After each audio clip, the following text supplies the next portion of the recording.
On a lively city street, cars sped through the crowded intersection. Death came to the main character suddenly and unexpectedly, leaving no chance to react. In his last moment, he recalled the unfinished university assignments, his best friend, his former part-time employer, and the people from the orphanage who had influenced his childhood. Despite the difficulties, life still had its good sides. But even at this moment, he still clung to the desire to live. When he stepped onto the crosswalk, a truck suddenly flew out from around the corner and with a rumble rushed straight at him. Then everything went dark, and when he opened his eyes, he found himself on the ground, bewildered, with trees towering around him. Clutching his chest and catching his breath, he slowly got up. At first, he thought that he had probably died, but around him there was nothing like the afterlife he had imagined. No rivers, no fields, just an endless forest. His stomach growled loudly. Hungry, he grabbed a leaf and started chewing. The taste was terrible, but the desperation was greater than the doubts. He wondered why he was doing this at all. Was he really so hungry that he was eating leaves? Was he doomed to starve to death after he had already died once? Moving on autopilot and obeying his instincts, he began to search for something more substantial. He noticed a large insect crawling through the grass. He lifted the rock, crushed the insect, and ate it raw. It was very unpleasant, but better than dying of hunger. He wondered if it would be easier if the insect were cooked. He washed himself in the river that was nearby, and a slight feeling of relief appeared. The water under him rippled slightly. He noticed in the reflection a face that was not his. The face in the mirror was unfamiliar. A confusion swirled in her head. Has he died and been reborn as another person? Is this that same popular manga plot? He was reborn in another world or possessed someone's body. He suddenly fell to the ground. Maybe it's all just a dream. Maybe he's lying in a hospital unconscious and coming to. Maybe the truck didn't hit him that hard after all. But then the next day arrived, and he knelt down in the forest again, but nothing changed. He realized that this was already reality. He would no longer wake up, and now this was his new life. Resolutely, he began to think about how to survive. If returning to Japan was not an option, he needed to gather information, learn new things, and adapt. For now, his only goal was to survive. He was looking for food and hoping to come across people or some signs of civilization. But the forest was empty. He wandered alone. He lived off insects, but suddenly heard a voice. Surprised, he realized that someone was addressing him. Before him, a strange creature resembling a bird suddenly appeared. It was a real shock. He instinctively told her about his situation, saying he was lost. The creature looked at him with irritation and stated that the forest was her territory, ordering him to leave. He was overcome with fear. He began to beg, saying that he was of little use, as he was skinny, and the day before he had only eaten a centipede. But the creature was not impressed, and said that it had its own eating rules and did not want to eat it at all. The danger has passed, but the mystery, where it is and what it has become, has only intensified. The creature approached the main character and asked who he thought it was. Suddenly the main character was caught, so he tried to calm the situation. He began to back away and tried to leave. He spun around and ran, thoughts swarming in his head. What had just happened? He was thrown into an unfamiliar world where he had to survive by eating centipedes, and even in a foreign body. And now, right in front of him, was a real griffin. Everything around seemed unreal, hostile, and too complicated. He wanted to escape, but he didn't have time to get far when a griffin descended from the sky and blocked his path, letting out a powerful roar to make it clear. This was his territory. Even the most remote corners of the jungle had come under his rule. That's exactly how this pack had once occupied these territories. The griffin indignantly asked how the hero dared to look for food on his land. The main hero panicked and fell on his back. He began to justify himself, saying that he had gotten lost. He didn't know that this land belonged to the griffin, but the griffin thought he was lying. It was believed that there had been an agreement between humans and griffins for over 200 years, and even children knew about it, in case the hero was hoping for mercy. He will have to name a convincing reason. It was necessary to confidently prove that death is already very close. The main character decided to stop lying and always tell the truth. He confessed to the griffin that he had entered a foreign body and was not from this world himself. The griffin was surprised and asked again to understand exactly. It was then that the main character realized everything fully. He had really died. Standing on his knees, he explained that he knew nothing about either this world or the body he now found himself in, and all he could do was ask for understanding. The griffin hesitated, but thought, If the hero is indeed a traveler and a stranger from another world, then his ignorance can be understood. The griffin's tone changed. He apologized, which greatly surprised the main hero. The creature realized its misfortune and understood how hard it was to find itself in a completely alien world. The griffin advised him to reconcile with this world if necessary. Let him be angry with his fate, but hatred will not change anything. Having become interested, the main character asked who that traveler was. The griffin explained, "These are people from other worlds who were reborn here." But the hero clarified that he was not born in this world. This interested Griffin when he heard the whole story. It acknowledged that it had never encountered such a case, although 5 centuries ago, wanderers had already appeared. But none of them were like this one. Still, Griffin decided that the main character fits the definition of a traveler. It's a kind of rebirth, albeit an unusual one. Griffin noted that he is now in the body of a child, hinting that he was once an adult. The main character confirmed this. He used to be different, but now he is what he is. He asked if it bothers anyone. The griffin replied that he would spare him, but only on one condition. The hero had to perform a task for him. Deep in the forest was a cave that hid something unexpected. The main character followed the griffin inside, not knowing what lay ahead. Upon entering the darkness, he saw that the cave was filled with a group of people, among whom were many children. The griffin pointed to them, as if waiting for the hero to understand what it meant. About 30 children had gathered there. It was quiet. Everyone felt uncertain. The griffin noticed that these people belonged to the same race as the main hero. The main character glanced at the people around and was surprised at how many children there were. He wondered, maybe the body he was in now was also abandoned due to hunger. It would be logical, considering how thin and exhausted it was. The griffin confirmed. Lately, people had started leaving their children in the forest. He didn't know why it happened, but said it had already become a common situation. The main hero wondered if he was really being asked to take care of them. The griffin firmly confirmed it. He was to watch over the children until they were strong enough to survive on their own. The main character thought about this. He didn't dislike children. On the contrary, he himself grew up in an orphanage, so he understood them well. The situation was just too complicated. He asked if the main problem was the lack of food. The griffin assured him that the children would have food for 3 years, during which time they should learn to survive on their own. This greatly surprised the hero, as he had not expected such responsibility or generosity. The griffin, it turned out, was not cruel at all, but rather acted out of a sense of duty and care. The hero clenched his fist. Determination was awakening in him. But the question remained open. Why had the griffin saved these children? The griffin replied simply, "If you've already decided to save someone, you have to take responsibility to the very end. To rescue and then abandon is even worse than doing nothing at all." The main character began to put everything together. The fruits in the griffin's nest had been brought here for the children. Apparently, the griffin had taken them in but didn't understand how to take care of humans. Perhaps that's why it was seeking help. This realization brought him back to reality. He accepted this task. He will take care of them. It was right. He looked at the children once again, though he was still hesitant. He introduced himself as their leader. The children just looked at him, understanding and reacting to nothing. Then he suddenly realized an important thing, the language barrier. He turned to the griffin and asked why there were problems with communication. The griffin acknowledged that such a problem did indeed exist. He explained that people from other worlds did not understand the local language, and he had almost forgotten about it himself. Then another question arose. How could he understand and talk to the griffin? The answer is simple. He received a special gift, the blessing of the divine word. Thanks to this gift, he could communicate with various creatures. The main hero was stunned with amazement. He had just received God's blessing, and now the griffin offered to temporarily share this power with him. He simply ran out of words at how easily this power could pass from one creature to another. The griffin explained, usually it's impossible to convey a divine gift just like that. But he himself had a special gift, the ability to lend his power to others. This allowed him to temporarily transfer one of his graces to another person. The protagonist was worried. Wouldn't this create an inconvenience for the griffin? But the griffin reassured that he wasn't going to give up anything too valuable. He just wanted to transfer the divine gift of language for a while. This special blessing changed both the language and hearing, so that it was possible to easily communicate in another language. But there was a limit. This ability worked only with a limited number of languages.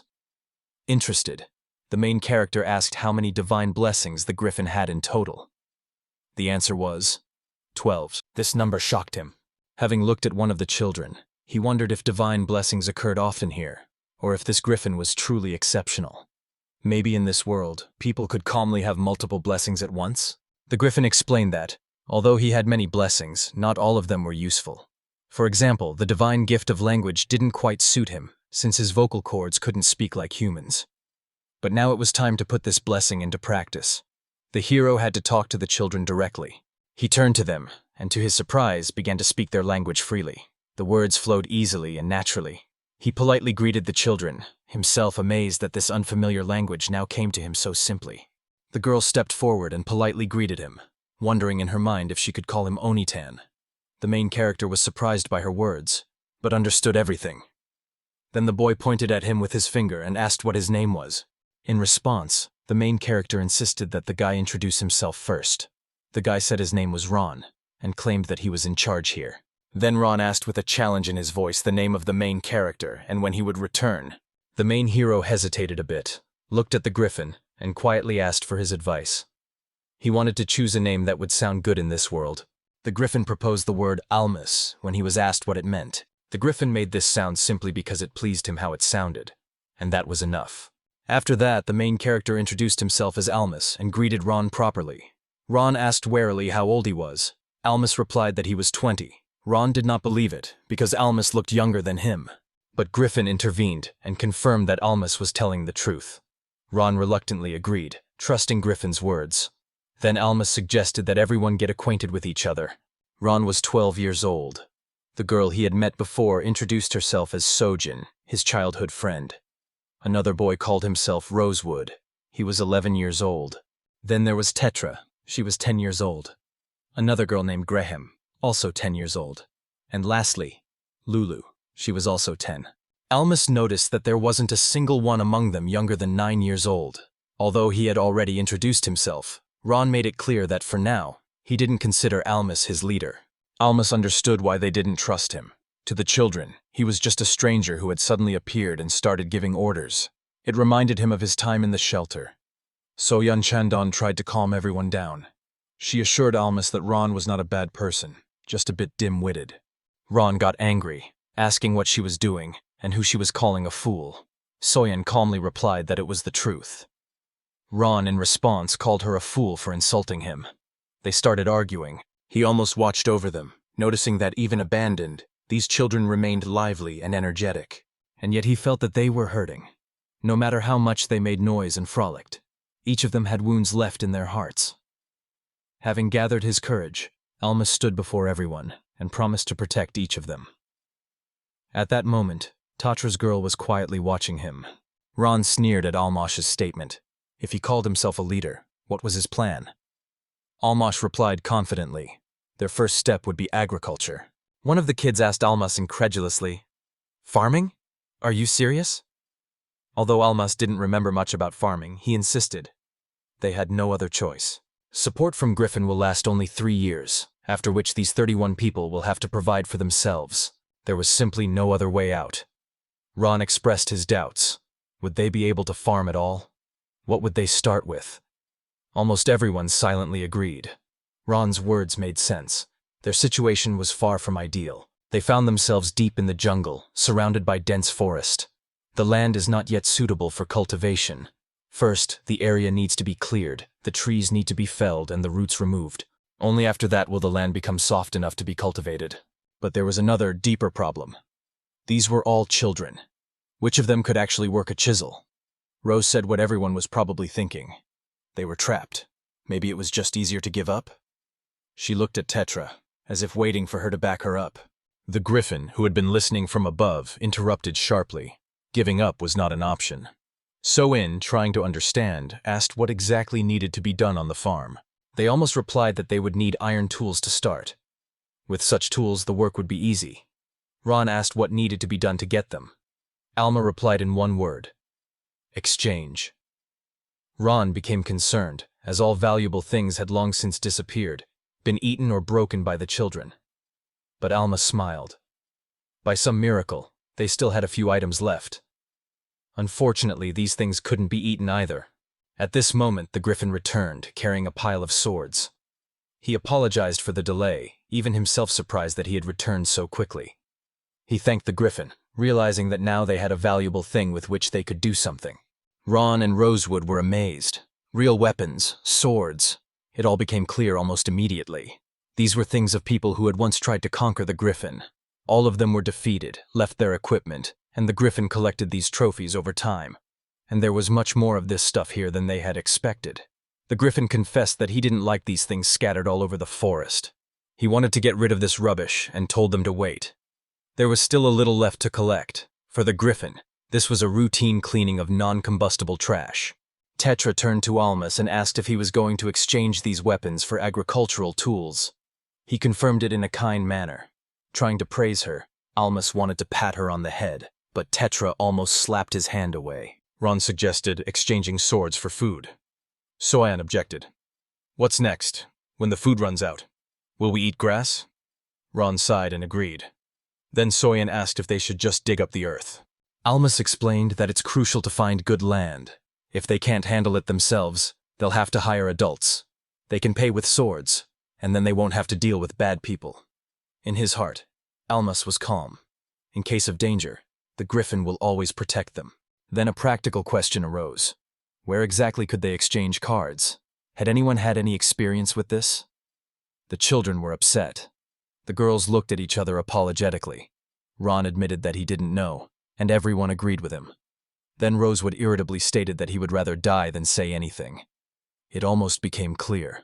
Rosewood didn't know anything either, did he? All eyes turned to Tetra. She stepped forward and admitted that she didn't know. Then she pulled out a crude map and began to explain. They are currently in the Ramalia jungle. To the east lies the kingdom of Pink Ice. To the northwest is the Gildic kingdom, and to the northeast is the kingdom of Demurg. Further north lies the kingdom of Foldarm. Tetra was drawing something on the ground with a stick, adding new details. Rosaias wasn't skilled at making iron tools, and Demaraga and Gilbed were cunning. They took advantage of the hunger to attack Foldarm. Alma realized that this was their chance. Now that they had weapons, they could sell them for a high price. He turned to Tetra and asked how she knew all this. Her response was serious. Adults from those lands could simply take the weapons by force if they found out they were in the hands of children. He replied almost confidently that he had already thought everything through. To alleviate their concerns about safe arms trading, he showed one large, bright, and recognizable feather. It was from a griffin. Ron and Rosewood couldn't believe their eyes. Before them was a feather of the griffin himself. It could almost be said that if it were shown to adults and they were told to act on the griffin's orders, no one would dare refuse them. It would be obvious proof and protection. However, in his mind, he almost decided to ask the griffin himself to finally get permission. Rosewood felt anxious. The mere mention of Griffin's name was intimidating, so almost everyone decided that it was worth going to the market only in a small group. It was necessary to gather a team of volunteers. Rosewood and Soyana immediately raised their hands, and then they also took Tetra with them, although she didn't want to. She objected, but almost convinced them that her knowledge of the area and her mind would be very useful. Tetra sighed angrily and closed her eyes but didn't argue anymore. The next day the group reached a lively market on the territory of Demergi. Diamond, along with the children, laid out their weapons in front of a row of traders. With a confident look, he almost began negotiations. On the table lay 10 steel swords and 6 bronze ones. He asked if they could be exchanged. The old trader leaned forward to carefully examine the weapons, assessing their quality and origin. He asked if they were messengers of the griffin, but before Almas could respond, 2 more vendors approached the elder and reported that the local blacksmith had already arrived. The elder gave them a few instructions and then returned to his group. He silently examined their weapons. Each blade was made masterfully. After that, he asked what they wanted to get in return. Almas and the children immediately cheered up and looked excited, only Tetra remained calm. Almas conveyed the request. 10 iron pickaxes, 3 axes, and 8 sickles are needed. Returning through the forest, Ron was delighted. He couldn't believe how they had managed to exchange those swords for so many different tools, even though iron was valuable. Soyan was a bit worried that they might have sold them too cheaply. Tetra agreed. Since the weapons were made of iron, they could ask for more. Almost calmly replied that it was part of the negotiations. Starting with a moderate price was reasonable. That's how they established a relationship and left room for future trade. He added that they would still return for the rest.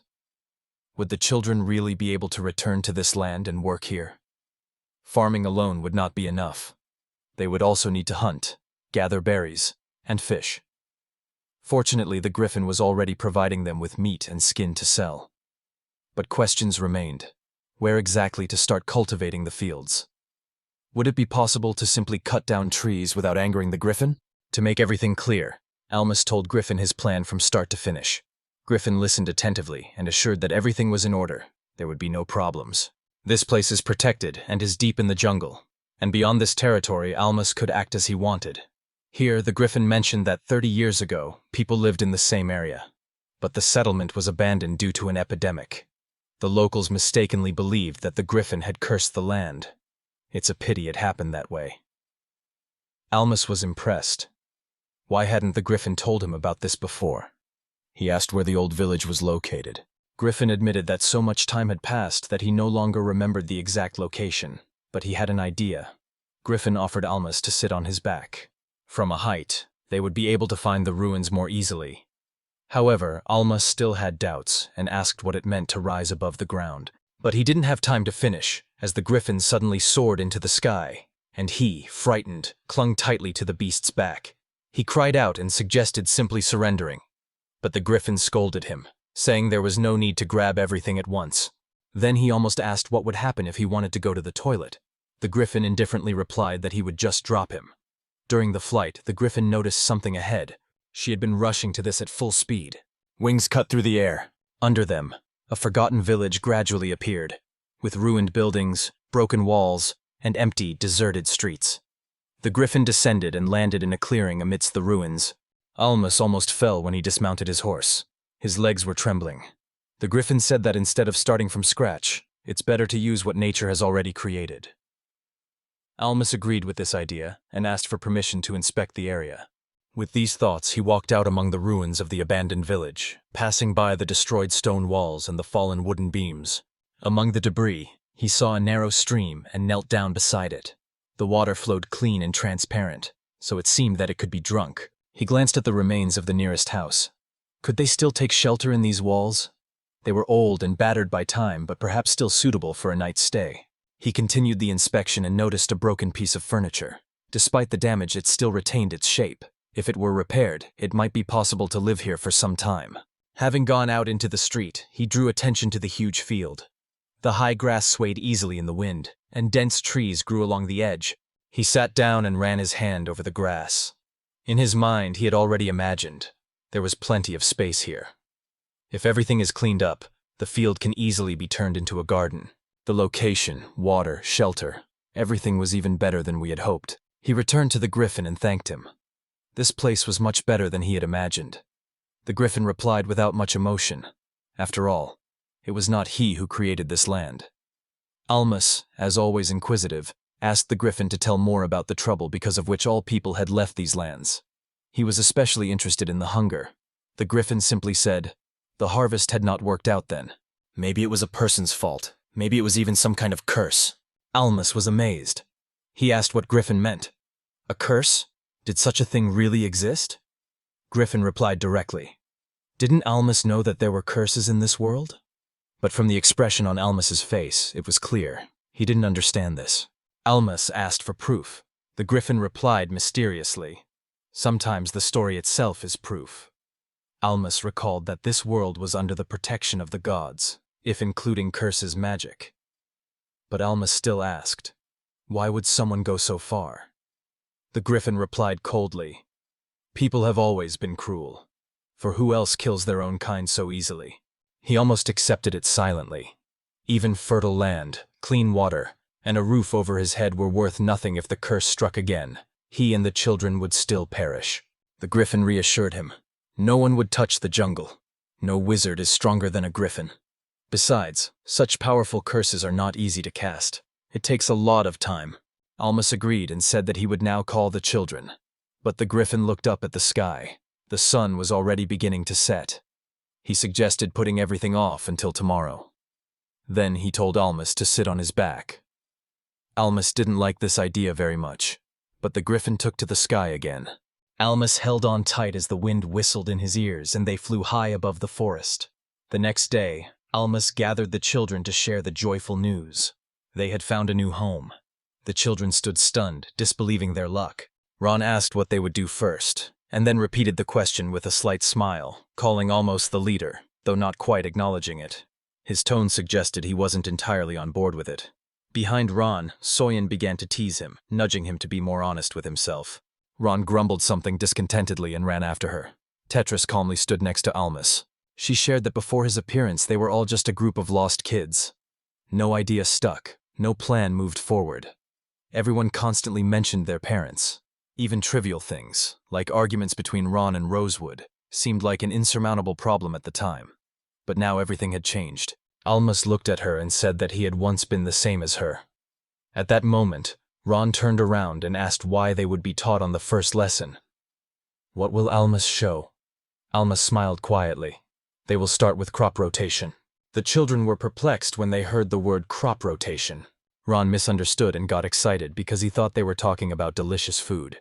Soini, who was not impressed, joked that Ron only thought about food and almost began to tell. The plan was to alternate crops over 4 years, from barley to oats, then from oats to wheat. Ron was amazed. Why does everything have to be so complicated? It's becoming clearer. If you grow the same crop in the same field all the time, the soil loses nutrients and becomes barren. Clover helps to return these elements and fertilizes the land. If they kept livestock along with growing plants, they could collect manure and turn it into fertilizer to further improve the soil. The whole system would work by itself. The soil and livestock would interact in a constant cycle. That's what is called crop rotation. It may seem like magic, but it's not. This method also had its drawbacks. He explained that if the land is divided into 4 sections and the crops are rotated, the yield will decrease by half or even 3 times for some time. However, livestock breeding could compensate for these losses and provide additional benefits. But first, they had to start breeding livestock. Rosewood looked bewildered and honestly admitted that he didn't understand what Almas was talking about. Then Almas explained in simpler terms. The main thing is that crop rotation in the fields yields more crops over time. After that, Almas announced what they would be doing first. They were repairing houses. The weather favored them. The children together repaired the ruined walls and restored everything they could. Gradually, the village was becoming habitable again. That evening, they gathered around the fire, sat in a circle, and the sparks of the flames shone in their eyes. The next day, Tetra asked Almost what he planned to do with this place. He even talks about raising goats. Goats were hardy animals, eating even tree bark and not being picky about food. Even children could take care of them. They were not suitable for heavy work, but they were simple to care for. Of course, it would be best to have cows or horses. They both work and provide meat, but he had never dealt with such animals. But he was familiar with goats. Back in the orphanage, they had a farm, and he helped take care of the goats and cattle. For this, he received a portion of what was produced on the farm. Tetra admitted that she didn't know much about crop rotation. Was it really necessary to deal with it right now? It seemed like just extra trouble. She was about to say that she didn't like goat's milk at all, but it did contain a lot of beneficial substances. In the meat-based diet that the griffins were eating, there was a lack of essential substances. For example, there was very little calcium. Such an improper diet, especially for children, can lead to serious health problems in the future. Tetra thought and looked confused, as if she wanted to clarify if she had understood everything correctly. Tetra replied that she understood. Almas was worried about them. Almas didn't say anything in response. He just scratched the back of his head, a bit embarrassed. In another part of the village, someone suggested exchanging cattle. Soyeon turned to Tetra and asked how this deal could happen at all. After all, they were starving. Would another kingdom really agree? Tetra explained that the small kingdom desperately needed weapons. They had no choice. They were forced to agree. From inside, he almost looked out the window and noticed that the kingdom was very far away. Transporting goats over such a distance would be a real hassle, unless the griffin helped. And meanwhile, the griffin stood over the flock of goats, frowning and frightening them. He threatened that if any of the goats tried to escape, it would immediately perish. Behind him, Ron watched in amazement.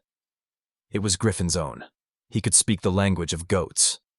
Rosewood, less impressed, muttered that even if Griffin was just trying to control them, scaring goats was still cruel. In another place, Children were already running after goats in the village, shouting loudly when they heard them.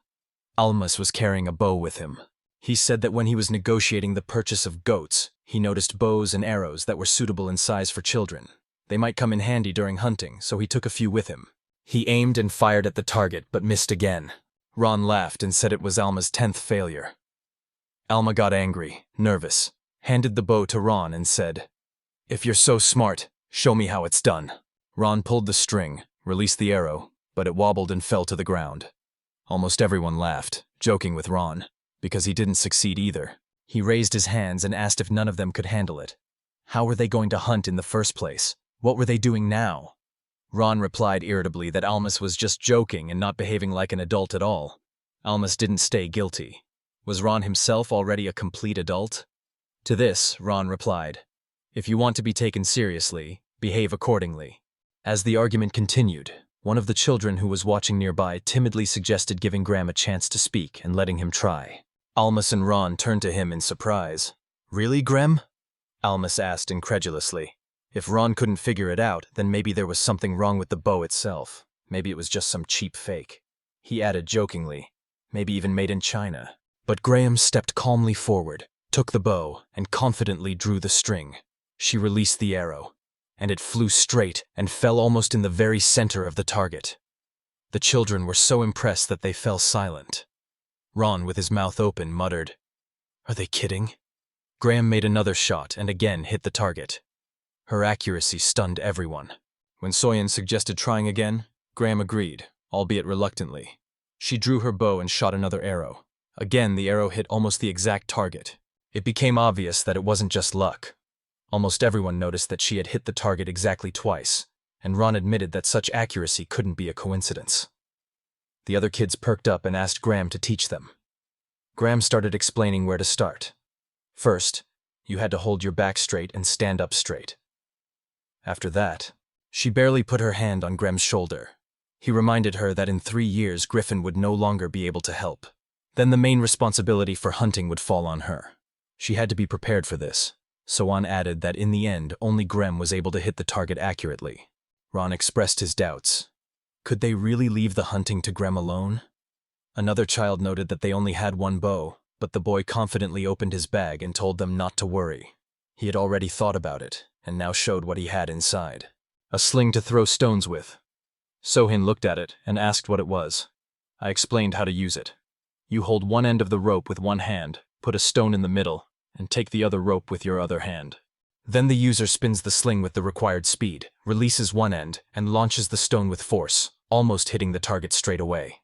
He told the children that with good training they would be able to learn to bring down birds. It was a simple and convenient solution. A sling is easy to make, stones are plentiful everywhere, and each child can be given such a thing. After a while, they set off into the mountains. The griffin went along with them and showed which plants could be eaten and which could not. He told them that the leaves of one of them could cause stomach pain if they were not soaked in water, because then the poison would disappear. He said with almost an air of excitement that the griffin was not confined to a diet of meat, it also ate vegetables. He almost pointed out that since the griffin was half beast and half bird, it was probably omnivorous. It was logical that it ate vegetables, although it was still strange for him to see a bird eating meat. He wondered if a griffin was more like a bird or an animal. As he continued to gather food, he almost asked about one unknown mushroom. The griffin immediately explained that he himself could eat this mushroom without any consequences, but a human like Almas could instantly die from it. Later, Almas thanked the griffin for the advice. The griffin replied briefly to him, saying that he had to return to his territory. He was already feeling sleepy. Then he rose into the sky and almost waved goodbye, disappearing upwards. Almost bounced back. Agriculture, dairy products, butter, hunting and cattle breeding were all very important, but no less important was the harvesting of crops. Fortunately, the griffin helped the children figure out which plants were edible and which were not. This added confidence, and they boldly continued on. While walking alone through the jungle, he suddenly heard a cry somewhere far away. He stopped abruptly and then quickly darted off in the direction of the sound. He recognized this voice in his head. It was Rosewood. He tightly gripped the hilt of his sword, preparing for events. If it was a small animal, he could have taken it away. But if there was something bigger or more dangerous, it was necessary to act carefully and think of how to rescue Rosewood. He very much hoped that Rosewood was all right. Somewhere in the rosewood forest, he tried to break free from the man's hands. The man sternly ordered him not to move. Rosewood shouted back that it was a waste of time. His parents had abandoned him. He was also useless to them, sat in the bushes and almost became noticeable. A man, just like a person, held Rosewood, and almost heard Rosewood exclaim that he couldn't be traded for food. He almost immediately recognized him, but the bald man just sneered, as if he already knew that. But the main thing is that Rosewood has a lot of steel swords. That's what he's really here for. It finally became clear. The man didn't come for food, but was hunting for their weapons. The opponent was clearly stronger and more mature, but he was just an ordinary person. It was almost immediately apparent that Rosewood was okay, and the man next to him was on his own. What was important was that the man's back was unprotected, and he looked like he was about to pull a weapon. So before doing anything, he decided to throw a stone first. The stone flew through the air and hit the bald man right in the neck with a strong, dull thud. The grip on Rosewood immediately weakened, and Almas released him. Without hesitation, he ordered Rosewood to flee, though the latter stopped for a moment, unsure whether to leave Almas behind. He eventually gave in and ran away. Now he was almost left alone with this man. The fox-like man came to his senses and rubbed the spot where he had been hit. He glared at Almas with fury in his eyes. Seeing that Almas had stood up for him, the man raised his weapon and sneered, noting that Almas had taken to defending the child. He was making fun of Almas, joking that he was just a cute boy who would regret it. Keeping calm, Almas asked the man what he wanted exactly. The man replied directly. He needed a steel assortment. Almas clarified. And what's next? The man said he plans to exchange them for food because he doesn't like farming. Almas took a deep breath in and exhaled with relief. The bald man snorted in surprise, not understanding what had happened. At that moment, Almas abruptly pulled out his sword and quickly moved forward. He struck a precise blow and hit the bald man in the side. The man stumbled, trying to defend himself, but his weapon broke from the blow. He fell to the ground and twisted in pain. Almost wasn't finished yet, tightly grabbing the man by the back. He changed his position and struck him with the knife again. The man began to beg to save him, but Almas did not stop. He plunged the blade even deeper. Blood gushed from the man's mouth. Grinding his teeth, Almas quietly whispered one word. Die. Almas was kneeling beside the now motionless body. He was carefully looking at the dead face, and next to it lay the pale and powerless hand of the man. Almas's chest was rising and falling rapidly as it dawned on him what he had done. He muttered quietly to himself that it couldn't be otherwise. If this man succeeded today, others would follow. If he was released, it would be dangerous for everyone. He repeated to himself again and again that this man had to die here. There was no other way out. His hands trembled. The weight of what he had done did not give him peace. He justified himself with the thought that he was protecting the village, but this did not remove the shock of having to kill a person. Without warning, he almost fell beside the dead man. His stomach turned, and he vomited right onto the ground. The children rushed to him. Some called out his name, others worried if everything was all right with him. Almas was too exhausted to respond. He just wiped his mouth and silently stared at the ground. Rosa was the first to run up to him and grabbed his shoulder. Her voice trembled with panic as she called out to Almas again and again. Almas, still pale and agitated, convinced him that everything was all right. He smiled uncertainly, trying to reassure Rosewood, although he himself was still very frightened. Rosewood, almost in tears, confessed that he was very scared. He was afraid that Almas might die because of him. Almas stopped him, gently stroking his head. He apologized, as he was not used to such situations. Ron and Grem quickly approached them and stood beside, silently realizing the full seriousness of what was happening. Later, deep in the forest, he almost told the griffin about the incident. The griffin, as always calm, listened and said, "That's what happened. It wasn't easy, but there's no point in dwelling on it." He explained that not only humans kill each other, even ants do it. If it could be taken simply as a struggle for survival or food, perhaps it would be easier for him to accept. He almost nodded, showing that he understands what Griffin is talking about, but admitted that it's still hard for him to accept it that way. Griffin replied that for creatures living in society, taking someone's life always seems wrong. However, it was obligatory to take care of the children and return them home safely. He was not ashamed of what he had done. Then the Griffin tilted his head and asked if Almas had come only to report this. Was this the only reason? Almas was a bit confused and uncertainly replied that no, there was another matter. He pulled out a piece of wood and showed it to the Griffin. Without much ado, Almas simply took the tree and broke it with his bare hands, splitting it into pieces. The griffin looked at him in surprise, as if to say, "So what?" Almas replied uncertainly, himself not knowing how to explain it. The griffin recalled something and noted that it seemed strange to him when a 10-year-old child had such strength. This really surprised the griffin. Then he added that he knew one humanoid race that could break trees with their bare hands, but added that they were not actually human. He even felt a chill run down his spine when he heard this. The thought unnerved him. But Griffin reassured him, saying that these creatures had disappeared from the world almost 3,000 years ago. With some relief, he muttered that it was a great luck. The griffin turned to him and asked if Almas was impressed by his strength. Almas replied that it wasn't about that. He just didn't understand why he had suddenly gained such power. The griffin explained that, most likely, Almas just didn't know his own abilities yet. And even if he had guessed, it could have been just a blessing. After all, he's a traveler. It's not unusual for some young sage to bring him here and give him 1 or 2 blessings on the road. Almas was surprised and asked what Junior had meant. The griffin avoided the answer, saying it was better for Almas not to know. Then the griffin quickly changed the subject and asked if there were any other questions. Almas replied that he had already heard a lot and would like to be left alone to think over everything he had heard. In a half-month, the village was completely restored. Where there were once empty fields, now rows of radish grew, and children silently worked under the sun, tending to their beds. Almas watched this with pleasure. The vegetables were growing well, and he was glad that he had managed to exchange seeds for radish. What pleased him the most was that these radishes were exactly the same as in his native world. The only problem that remained was the lack of labor. There were not enough people, so the harvest was small. It seemed that things were starting to get better. Suddenly, Tetra burst into tears of fear. She had noticed worms among the plants. Ron also found another one and immediately told everyone about it. Rosewood was also dissatisfied and drew attention to even more problems.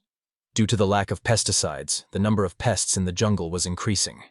Rosewood took a closer look at the nearest flower and called on the others to come and see. Severus asked what it was, and Ron exclaimed that it looked like a daisy, namely pyrethrum, which is used to repel pests. They almost found a whole clearing of these daisies.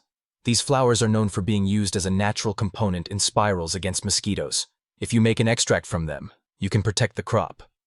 Tetra approved of this idea and enthusiastically suggested collecting the flowers right away. Almas handed her a bouquet. She was taken aback by such a sudden gesture and didn't know what to think, while he mysteriously smiled. Though Almas didn't notice anything, Soyan explained to Tetri that Almas had asked her to just hold the bouquet, and nothing more. Tetri's response was strange. She suddenly tossed the flowers up, and the petals scattered in all directions without any explanation. Almas never understood what had just happened. Later, he almost approached a large cauldron in which something was being brewed. The children gathered around as he stirred chamomiles in boiling water. He thought aloud whether it would really help and admitted that he was not sure. Then he asked why the pests should die from this mixture. Maybe it's some kind of magic? He quickly explained that it was due to the natural toxicity of this flower. The children were immediately surprised and a little frightened, but he reassured them. For people in small doses it is harmless, but if you eat a lot, it can be dangerous. When the brewing was finished, the children were immediately ordered to start watering the fields with this solution. The children gladly poured the liquid on the plants because they very much wanted to save the harvest. Now that the harvest is secure, and food and shelter are provided, Almas said that they should buy only what they cannot find in the forest. Then Soyan inquired what Almas had in mind. He replied that it was clothes and some products that are not found in the wild. He also added that when someone goes to the city, someone should stay in the village to keep watch. For this, he chose Grem. She was surprised and asked why her, but Almas explained that she knows how to shoot a bow, and that's why she's the best fit. She said nothing more, only chose Ron and Rosewood to carry things. Both boys looked proud and excited. Then he turned to Tetra and asked if she wanted to go with them. When Tetra inquired where they were headed, he replied that they were going to Rousseau. Tetris fell silent for a moment, then turned away and said confidently that she wouldn't go with them. In the magnificent capital of Roses, the children passed through the high main gates and entered a city full of life and luxury. After a long journey, they were struck by the size and brightness of the city. The streets were filled with people, and the buildings rose high upwards.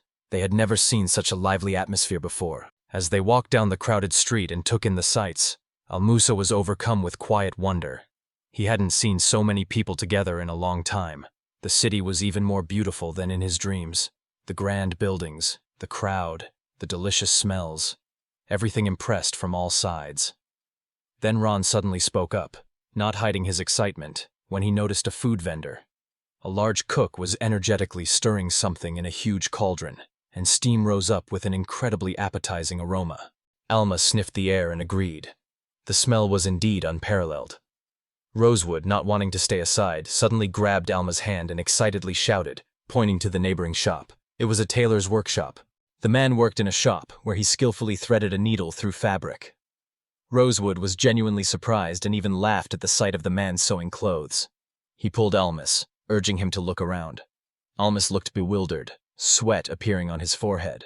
Rosewood and Ron watched him with enthusiasm, barely containing their energy.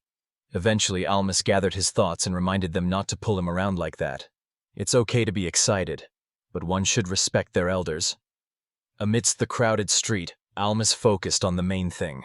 First and foremost, they needed money. Otherwise, all their plans would make no sense. They were looking for a place where they would agree to accept what they had for exchange. Finally, they noticed a seller on a corner bench, approached him and asked if there was a place nearby where you could exchange animal teeth and herbs. The seller pointed them to the neighboring building. They stepped inside. It was semi-dark here, with a smell of dry wood and sawdust. An elderly man greeted them. When Almas showed the animal's teeth, the man's eyes widened in surprise. He ran his hand over the teeth, examined them carefully, and was impressed by the quality. He quietly praised them and offered to give another roll of carmine fabric for this batch. He had almost agreed to the deal and was pleased with the exchange. Next, he handed over a few herbs that he had brought with him. And just as everything was going successfully, suddenly, a girl full of energy and curiosity appeared. Seeing the grass, she instantly understood everything and exclaimed enthusiastically, "Caramel grass!" He was almost bewildered by her enthusiasm. The old man respectfully introduced her. This was Yuri-sama. She carefully looked at Almas and impatiently asked what his name was. Almas, a bit embarrassed and still surprised, introduced himself. Yuria noticed the herbs in his hands and said she would buy them. She immediately clarified that she wouldn't take them for free. Almas found her directness amusing, and he thought that she was indeed serious. He offered a price, 1 gold coin. She agreed without hesitation and put the coin in his hand. Almas asked what she needed the herb for. She honestly replied that she would mix it with marijuana to get a strong narcotic. Such a response stunned him. In his soul, he was perplexed. Had she really been raised to speak like that? Even having a supernatural gift that simplifies communication, he couldn't believe her words. Yuri called him Almas Kohen, but he politely said that Almas would be enough. She smiled in response and said that he should also address her simply as Yuri, without any formalities. After all, they are of the same age. Then she noticed the children behind him and asked who they were. Ron quickly grabbed Rosewood by the shoulder and introduced them both. It seemed obvious to Ron that she was from a wealthy family. Rosewood also introduced himself, but in her head, only her profession was spinning, a medicine manufacturer. Yuri again turned to Almas and asked where he was from. Almas replied that he lives in a village, which is about a day's walk away. Yuri immediately guessed that it must be near the Ramaya forest. She noticed that the caramel grass he was carrying was very valuable, and asked him to show the place where he had picked it. In response, Almas asked what he would get in return. Yuria, laughing at his insight, acknowledged his wit. She offered him a deal. Almas was to bring her caramel grass once a month, and she would give him 1 gold coin each time. Almas gladly agreed, and they shook hands, finally agreeing.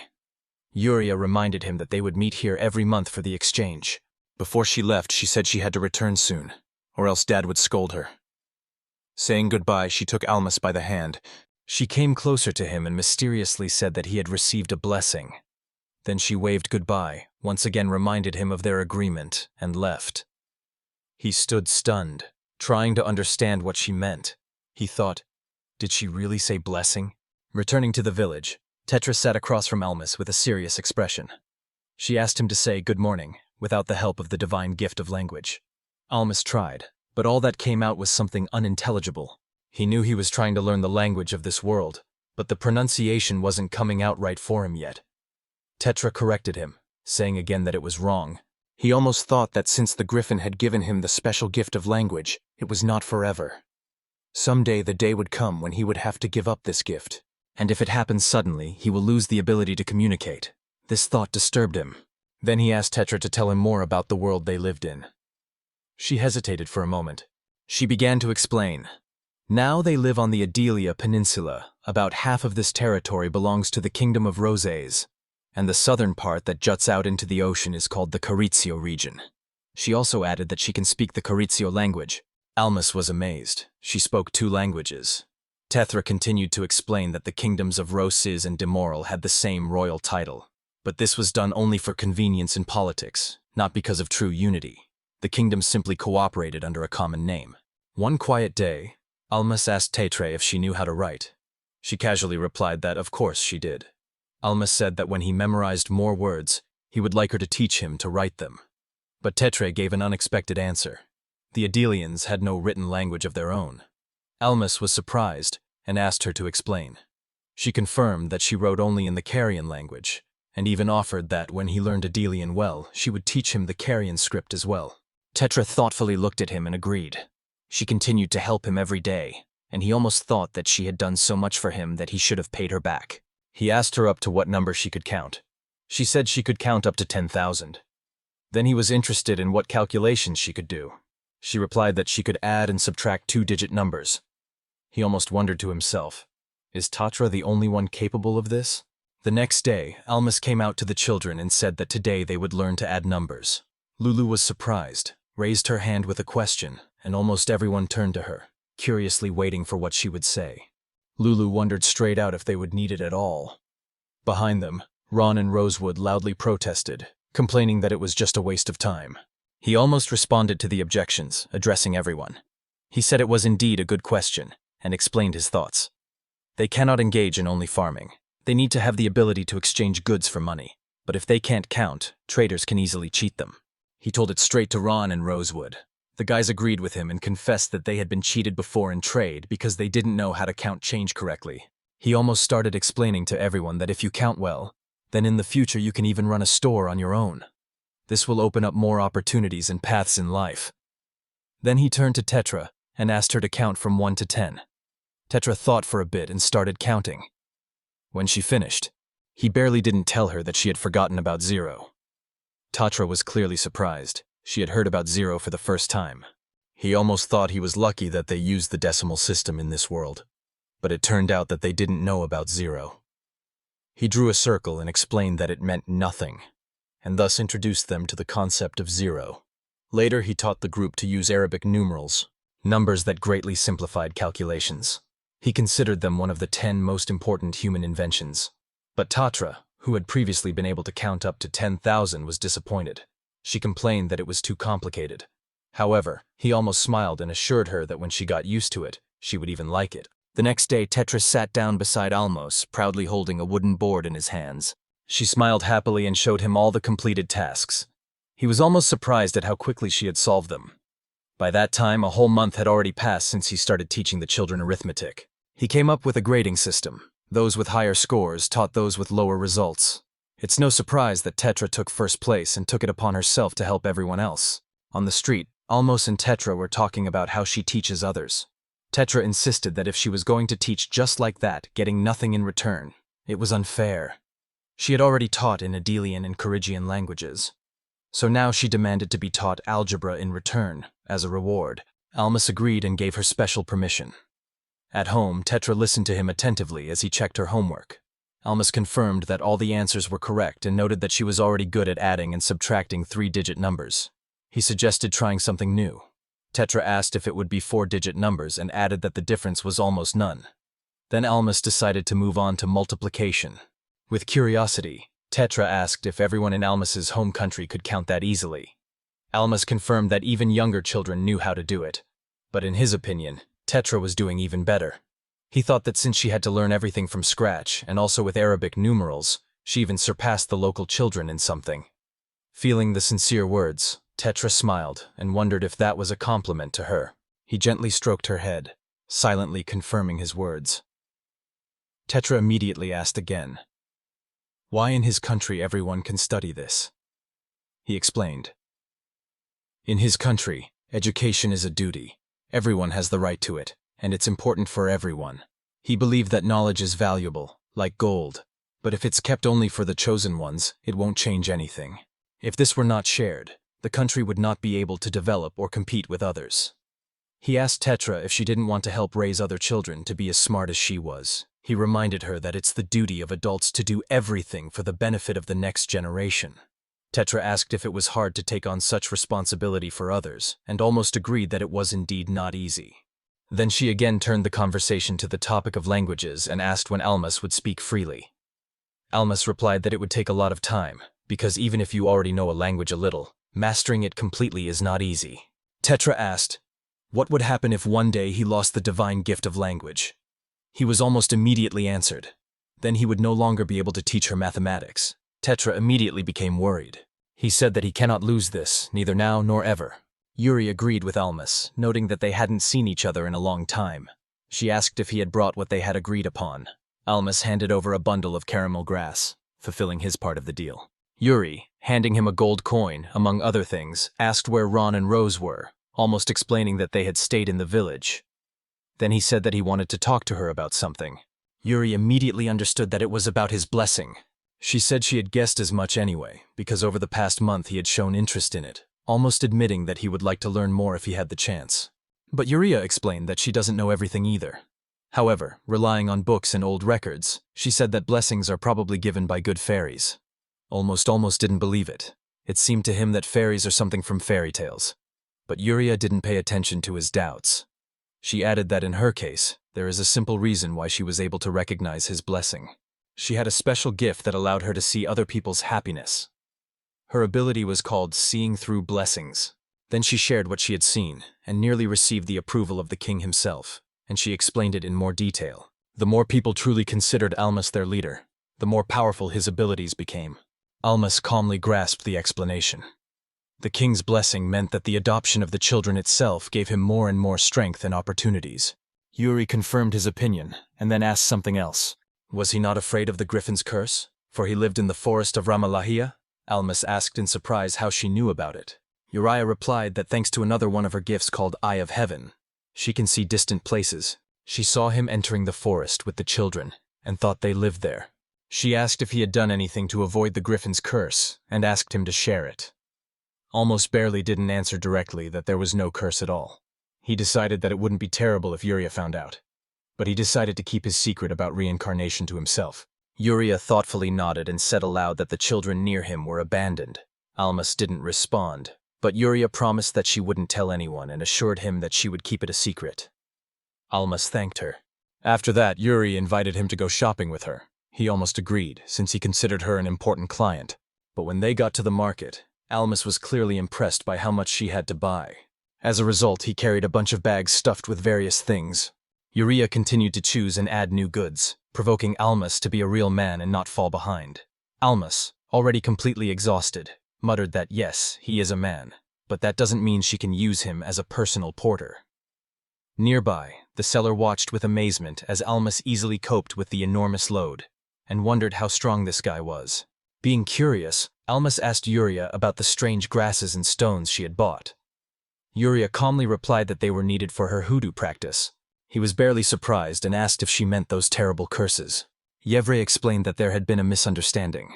It turned out that her activities concerned not only curses. They encompassed many different magical practices, for example, creating protective barriers, lifting curses, and manufacturing healing potions. It was an official profession among people. To Almas, it sounded like she was describing some kind of doctor, at least by modern Japanese standards. He realized that Yuri, with her skills and knowledge, could have high authority and respect in this world. This thought reminded him of how Griffin once said that humans had caused the famine. He almost asked Yuri what she thought about this famine. Yuri replied that according to people's stories, it was indeed a curse, probably cast by a group of powerful witches. Almost asked who could have done such a thing. What kind of person is capable of imposing such a terrible curse? Yuri replied that it was not the work of one person. She explained that such a curse on the whole country could lead to thousands of deaths. However, she assured Almas that next time she wouldn't restrain herself with the wines. Almas was amazed by her determination. Then he asked Yuri if she would ever like to go to Romalia with him. Her eyes lit up with excitement, but she said she had to talk to her father first. Maybe he wouldn't let her leave the city. Almas also offered to teach Yuri how to do makeup. Yuri was surprised by such a proposal.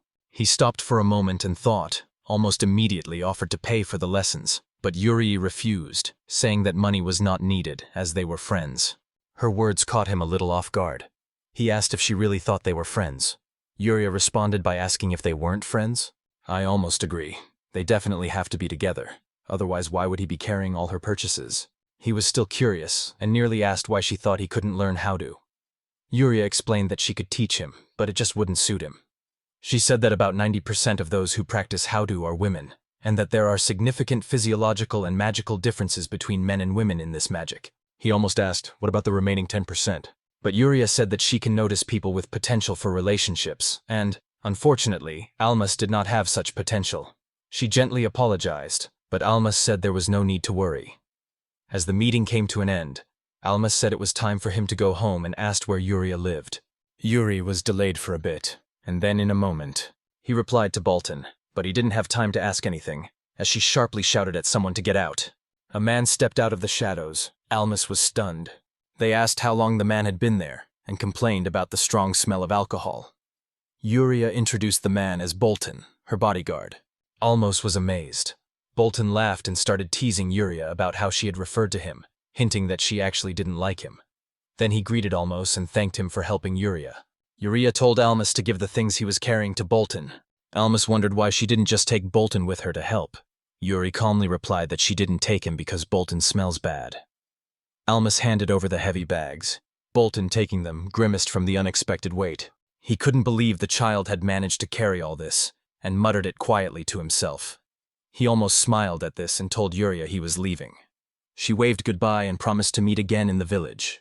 He almost stood up in front of the children and told them about the results of his trip. Thanks to the exchange of caramel sweets, they would now be given 1 gold coin every month. Agriculture had been established, and there was no need to worry about food anymore. However, problems remained. Clothing and salt were still too expensive. Having almost explained that they cannot rely solely on self-sufficiency in food, they will have to produce other necessary things. Rose would have said that she understands, but asked what they can do. Alma replied that they will start pottery, and for this they will need a kiln for firing. Tetra wondered where to start. Malo almost admitted that he didn't exactly know what to do, but promised that they would build a pottery kiln as well as they could. He told everyone to bring ropes and axes with them. When Soyan asked where exactly they would build the kiln, Malo almost explained that the slope nearby would be the best place for it. In his imagination, he had already seen how it worked. The slope was very important for the furnace, because hot air rises more easily upwards, is retained over the clay, and provides the necessary heat. The only real problem now was the workforce. It could take a whole day to cut down 1 tree, but, despite everything, they decided to move forward and do it. Once a long time ago I exchanged goods with Yuri at the store. Almas asked her what things were considered valuable in this region, but she understood it as if he wanted to give her something special. In fact, Almas was looking for information about things that could be exchanged for necessities, such as salt or clothing. Yuri noticed that his concerns had changed sharply. Then she pointed to the jug and hinted that the ceramics might be valuable. Mai almost wanted to remark that jugs are easy to find just on the street. But Yuri explained that she didn't mean ordinary local pottery, but ceramics from Karigi. It's completely different. Strong, vibrant, and even royal families love such things. Almas thought about it. All the ceramics he had seen so far had a reddish tint and broke easily. Tetra had once said that the clay dishes in Rosa were fired in the open air, and Almas had found it very primitive. His power in this world was similar to that of Juman and Yayoyaras in his past life. Open-air firing resulted in an excess of oxygen and a lack of heat, which made the quality worse. But he knew that a better and stronger result could be achieved by using a special kiln that limits oxygen access, such as an anagama. If all the openings in the furnace are closed, for example, by plastering the chimneys and doors, it is possible to control the supply of oxygen, and the temperature becomes higher. Thanks to this, a special dish with a black tint is obtained, which cannot be made in open furnaces. In other words, it was possible to manufacture Severian ceramics in this way. He didn't know what kind of ceramics Carizio had mentioned to Yuri, but he was certain, with the encaustic method, their pottery would be better than the products of Rose Ice. Now that they have an example with Sue's work, they can create their village's first unique product. Later, as he worked, he almost noticed that thanks to the blessing, cutting down trees had become incredibly easy. Tetra even doubted out loud whether he was human, because he had the strength that an ordinary adult did not have. In fact, Almas felt that now he could work for several people at once, although Griffin said that this blessing was not so special, but for working in the forest it was incredibly useful. Then Almas told everyone that from now on they would be digging holes on the slope. They got down to work, and when they finished, he wiped his forehead and said that the digging was over for today. Ron asked what to dig next. Almost immediately, he replied that now they had to gather clay because it was much needed for pottery, especially to seal the oven. When Ron asked why the furnace had to be made airtight, he was almost explained that it was necessary in order not to let cold air in and to retain heat. If the furnace is not tightly closed, the firing process will be impossible. Looking at the stove they had made together, he thought that even though he had built it only from memories of his past life, everything had turned out even better than he had expected. Then he told the children that now they would start molding clay products by hand. Tetra was intently molding her clay, while Ron and Rosewood started a fun battle, throwing clumps of clay at each other. Soyen made a remark to them not to throw things, and Graham also supported and warned them. Despite this, a piece hit Rosewood right in the face, and he rushed after Ron, while Soyev yelled at them not to run. Tetra muttered to herself that they were real fools. Meanwhile, someone almost joked that they couldn't even do elementary dishes, and they would need a lot: bowls, plates, and jugs for storing food. Tetra wondered in surprise if it was really necessary to make so much of everything. He almost confirmed that it's very important to make a lot of ceramic products, because they are fragile and break easily. If something breaks, it will already be the owner's responsibility, so everyone should have their own set. He asked everyone to let the first batch of pots dry. As they examined their work, Rosewood noticed a crack in her plate, and Ron explained that it was probably because the clay was not mixed well. He was already going to put another item in the furnace, and announced that the next stage, heating, was beginning. He understood that their furnace was made without the help of professionals, so it was not worth expecting perfect work from it. They all went on anyway. When he took the finished pot out of the oven, the children were thrilled. The piece had a nice gray sheen, similar to a very valuable black-gray glaze, much more expensive than the ordinary red pottery that is made in this village. It was a notable success, especially for an amateur kiln, but not everything went well. Ron and Rosewood's jugs shattered. Soan reminded them that this happened because of their previous antics. Having nearly examined one of the broken pieces, he assured everyone that there would be plenty of opportunities to make it right. Tom was on their side. When they finished with pottery, they took up the next thing: making charcoal. Almost showed how to lay the wood tightly so that there were no voids, and if small gaps formed somewhere, they were filled with dry leaves. When all the preparations were completed, he lit a fire in the furnace, and the children watched carefully. He explained to them that they needed to let the fire burn well, and then close both the chimney and the furnace doors, leaving everything like that for the whole day. During this time, the charcoal would be ready. Tetra noticed that this process is very similar to making clay pottery, and almost agreed, adding that both methods require minimal contact with oxygen. Interesting? Tetra became interested, and what is oxygen itself?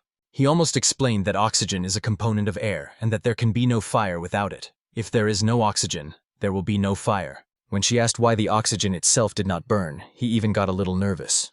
But he was able to explain that fire is a chemical reaction in which carbon combines with oxygen through oxidation. Oxygen itself does not burn, but helps other substances to ignite. Tetra thought about it and said that maybe she can understand this. They left the stove burning as they were told. When they finally opened it, they almost immediately checked the received coal. Unfortunately, it turned out to be of poor quality. He guessed that, unlike his past life where drums or barrels were used to limit air access, such equipment was not available here, so air seeped inside. But even despite the not-so-good result, this coal would be enough to survive the winter. Time passed, winter ended, and a new year arrived. One day the griffin flew in and brought new children to Almas. They were homeless kids that the griffin had found in the forest. He left the children with Almas and, entrusting them to his care, flew away. Having almost turned to Tetra, he noticed that the village's population had increased by 10 people over the winter. He inquired with her how taxes were usually collected in this region. Tetra explained that it depended on the country and local aristocrats, but in general, there were 4 main types: land tax, tax per person, compulsory labor, and military service. She barely refrained from asking the newly arrived children if their parents hadn't abandoned them in the forest to avoid paying taxes. The children exchanged glances and either didn't know what to say or didn't want to. Tetra clarified that, as far as she knew, Roshis had lower taxes than most kingdoms, and their king wasn't one to burden his people with excessive taxes. Soyeon talked to the children and persistently questioned where they really came from.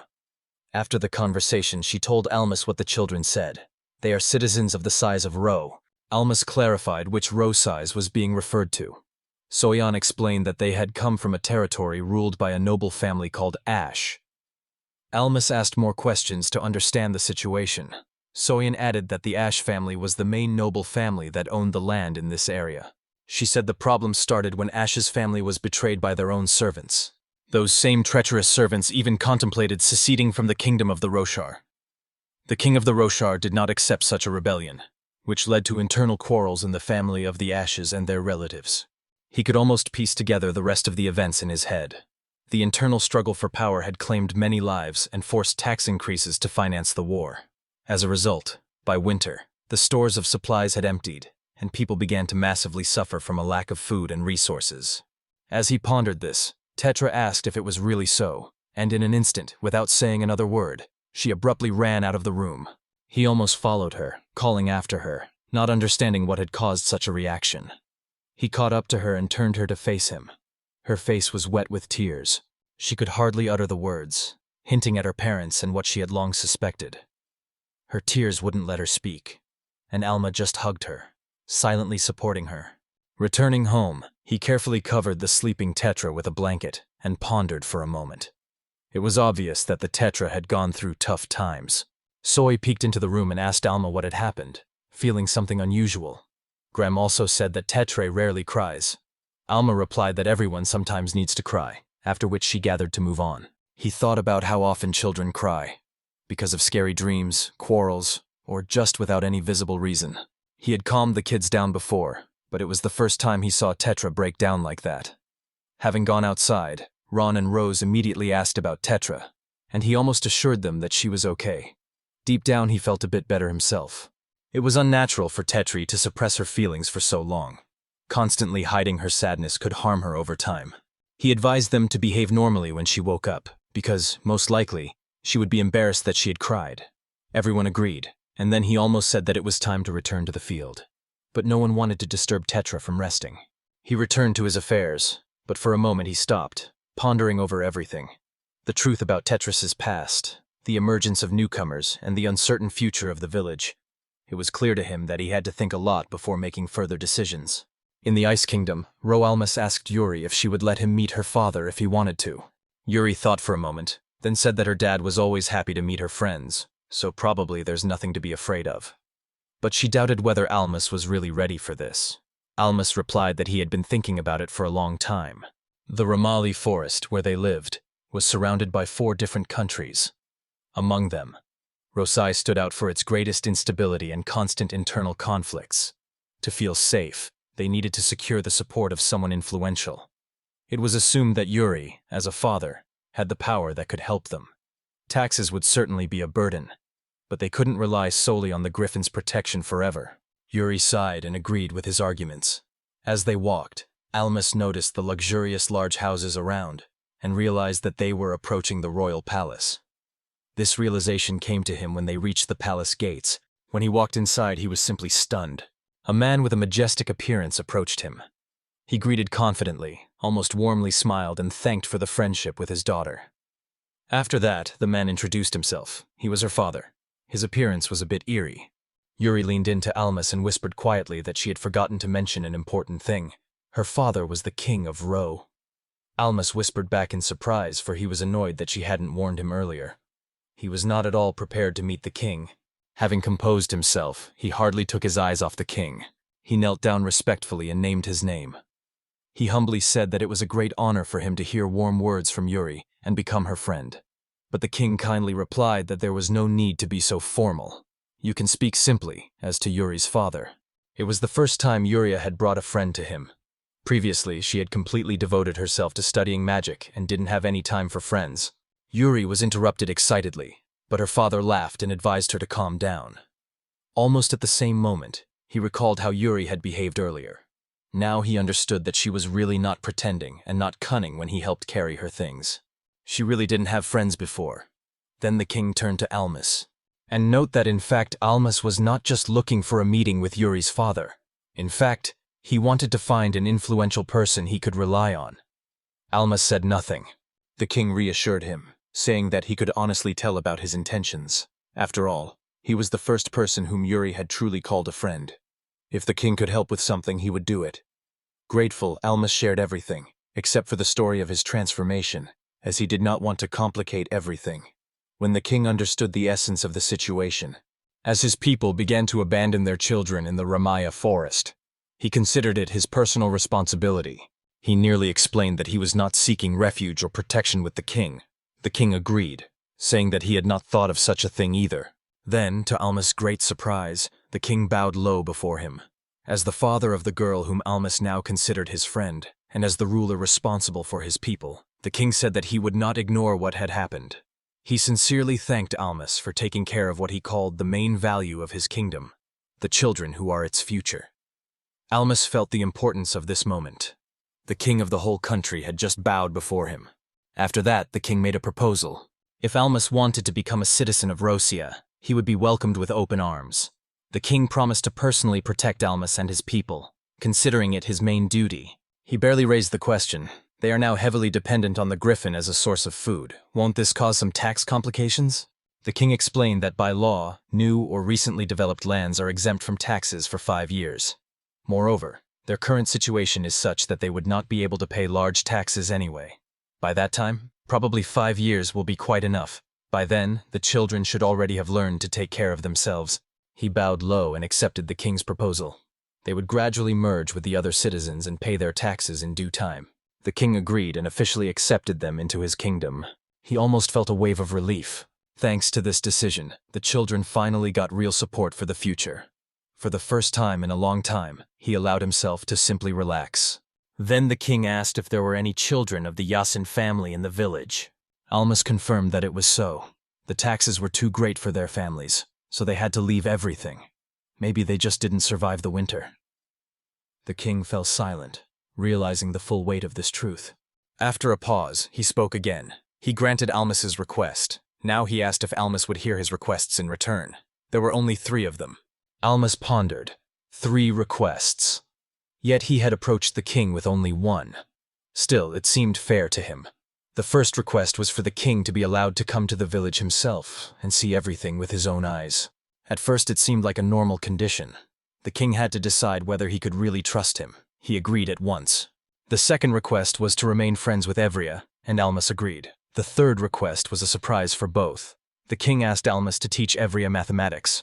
Yuri was clearly surprised and already wanted to say that she felt normal and no worse, so why had they chosen her? She was convinced that there were people who were more suitable for such a thing. But the king insisted on his own. He had received reports that her mathematical abilities were even better than those of the best merchants in the kingdom. It was awkward, he said. But Yuri was having a very hard time with arithmetic, especially with multiplication and division. She just couldn't memorize even the simplest rules. Yuri objected, insisting that she could do it. In response, Almas raised his hands and asked a simple question. If 100 candies are divided among 25 children, how many will each child get? Yuri started counting on her fingers, and then confidently replied, 10. Almas concluded that her knowledge was still very superficial. The king cast a meaningful glance, confirming this thought. Yuri had not remembered anything from the lessons of her previous teachers, but if Almas was already her friend, would he refuse to help her learn? Almas, as always practical, asked if the training would be paid for. The king agreed to pay Almas 1 gold coin for every first week of the month if he would teach Uriah. He almost bowed in agreement to the terms and promised to help Uriah in any way he could. But Uriah objected. In fact, she had dreamed of studying magic, not arithmetic. After the meeting ended, the king remained alone in the throne room and spoke to himself. He admitted that he liked Almas. At that moment, Raymond entered the room and called the king brother. He inquired what the king had meant by what he had said earlier. The king was surprised by such a question and inquired what Raymond meant. Raymond noted that appointing a guy like Almas as Yuri's personal mentor was hardly a random decision. The king said casually that since Almas was Yuri's friend, It would be best for her to learn with him, as traditional methods had never worked on her anyway. Raymond, unbelieving, told the king that he didn't need to pretend in front of him. The king stopped under the piercing gaze of his younger brother, and then he confessed that it's just a way of investing. When Raymond asked for more details, the king explained that Almas essentially heads a community that is under the protection of the griffin. This already makes him an important person. He noted that in their kingdom, stories about children raised by beasts, be it tigers or even dragons, are often told, and people are always interested in such legends.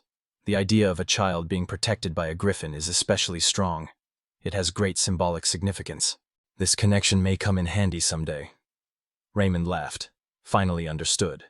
This was added by the king himself. To be honest, he still didn't know how to use it. First of all, he wanted to take a closer look at his character and abilities. Fortunately, weekly classes with Yuri provided a great opportunity for this. Raymond was impressed and praised his brother's mind, but the king just waved his hand.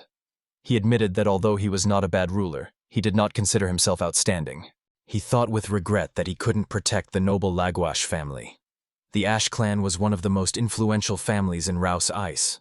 The loss of such strong allies was a serious blow to the authority of the kingdom, but it was not only a military or political defeat.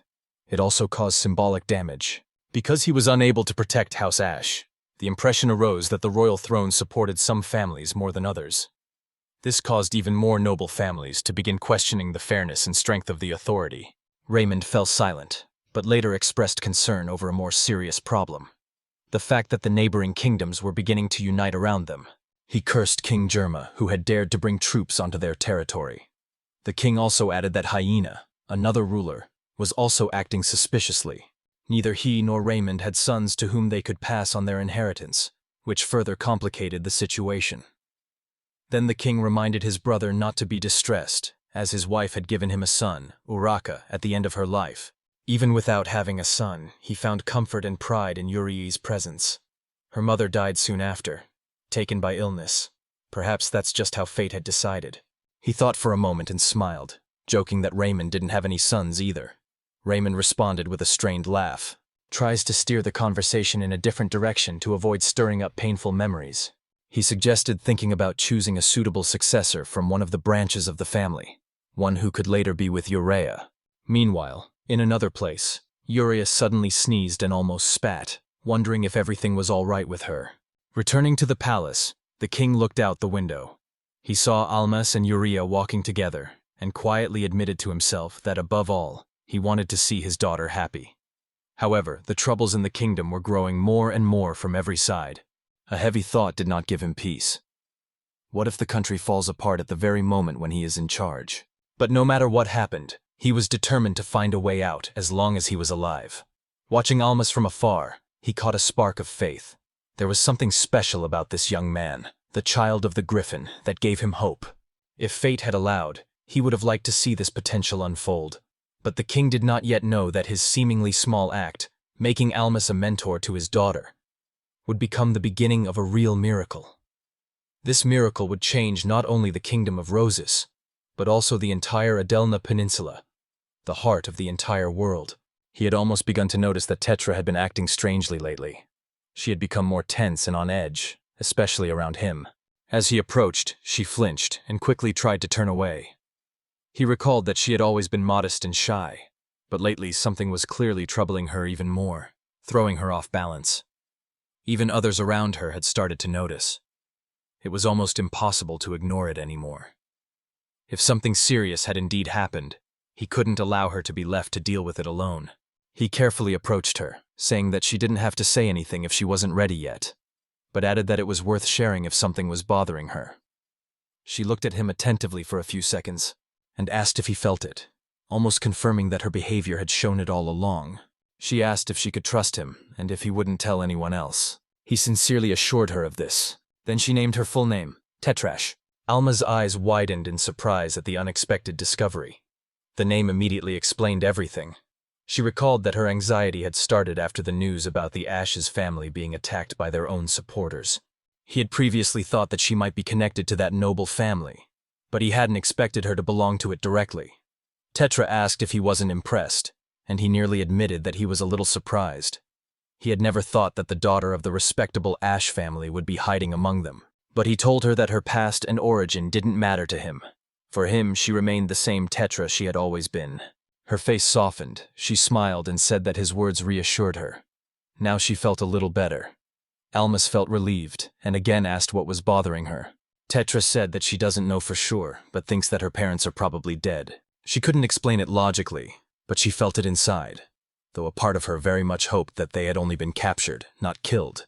She could no longer hide how much she hated Robert Firma. Then they almost asked if Robert Firm, a servant, was behind the death of her parents. She confirmed it. Previously, Robert was one of her father's most devoted subordinates. Her father trusted him so much that Robert, from a commoner, became an influential aristocrat. But he betrayed them and now occupies her father's place. In her heart burned such anger that she could neither forget nor forgive. Almas cautiously asked if Tetra was going to avenge Robert, and she admitted that she didn't know. Deep down in her soul, she really wanted to take revenge on this man for his actions, but at the same time, she didn't want to lose her new life. Although she wasn't very close to the other Ashen branches, she had still found genuine and true friendships here, among friends. This place had become a real home for her, and these people had become a real family. Almas understood that Tetris was suffering from a difficult choice between her desire for justice and her desire to be with her loved ones. She was as if torn in two. He reassured her, saying that she had nothing to fear. No one from their company would ever push her away. Tetra looked at him, then looked away. She said quietly that her parents had said something similar, barely stifling a cough, and he told her that if she really wanted to help, she had to take care of the safety of everyone here, and of him too. She was surprised and asked if he really meant her, almost insisting. She was smart, even smarter than him. The Tetra smiled through tears and agreed. She will do everything possible to protect everyone. Alma stood up and confidently told her that if she ever decides to take revenge, she should at least warn him in advance. He promised to support her in any case. She shouldn't bear everything on her own. She is too important to him. Tetri's eyes widened at the word important. His words really struck her. She was bewildered inside. Had he said it so directly? Was it a confession? But he seemed to be completely unaware of the power of his words. He deliberately did not use the sacred language, but spoke in simple Adelmi, so that everything sounded sincere. For him, she had already become almost like a relative, like a younger sister, so he didn't understand why she was so shy. And Tetra was experiencing a real struggle inside herself. She thought that running away from this situation would be cowardice. Finally, gathering her courage, she abruptly blurted out that she liked it too, but she didn't have time to finish it. Soyeon exclaimed with a laugh, appearing suddenly and interrupting a serious conversation. She was carrying baskets full of harvest and was happily telling how interesting it was to work in the garden. But, noticing their tense faces, she immediately fell silent. She cast a glance at everyone and suddenly understood everything. Having loudly apologized for the disturbance, she quickly ran away, disappearing from sight. She loudly told everyone that Almas and Tetra were secretly meeting. Tetra immediately cried out in response that it was all a misunderstanding. He almost immediately thought that she was exaggerating a bit, but in the end he was glad. Thanks to Soyeon's intervention, Tetris was once again as she always was. Another year and several months have passed, and Almas is turning 14 years old. Ron noticed how freely their leader began to speak Adelian. I had almost decided to return the griffin's magical gift of language to him. Thanks to Tetra, he learned to read and write in the Carrion language much better. Almas had taken his wallet, and several coins had spilled out of it onto the floor. He took these documents and informed the tax collector that he had come to pay the tax for 3 people. He himself, Ron and Soin, were recognized by the collector as the same group from the Romalia forest, which was also confirmed by Alma. The tax is not too high now, but he understood that it would grow over the years.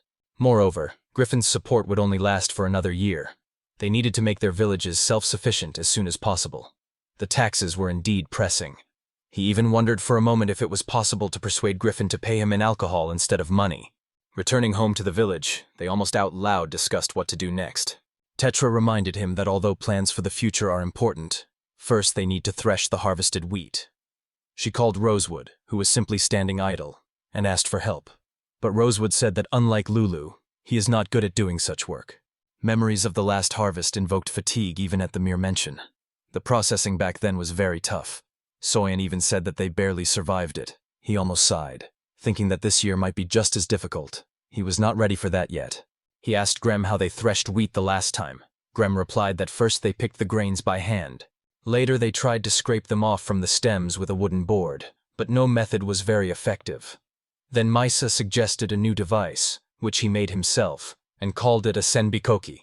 He showed how to insert the wheat stems into the wooden machine and pull them through it. This made it much easier to separate the grain. Everyone was delighted, especially Soyan, who noted how much easier the work had become.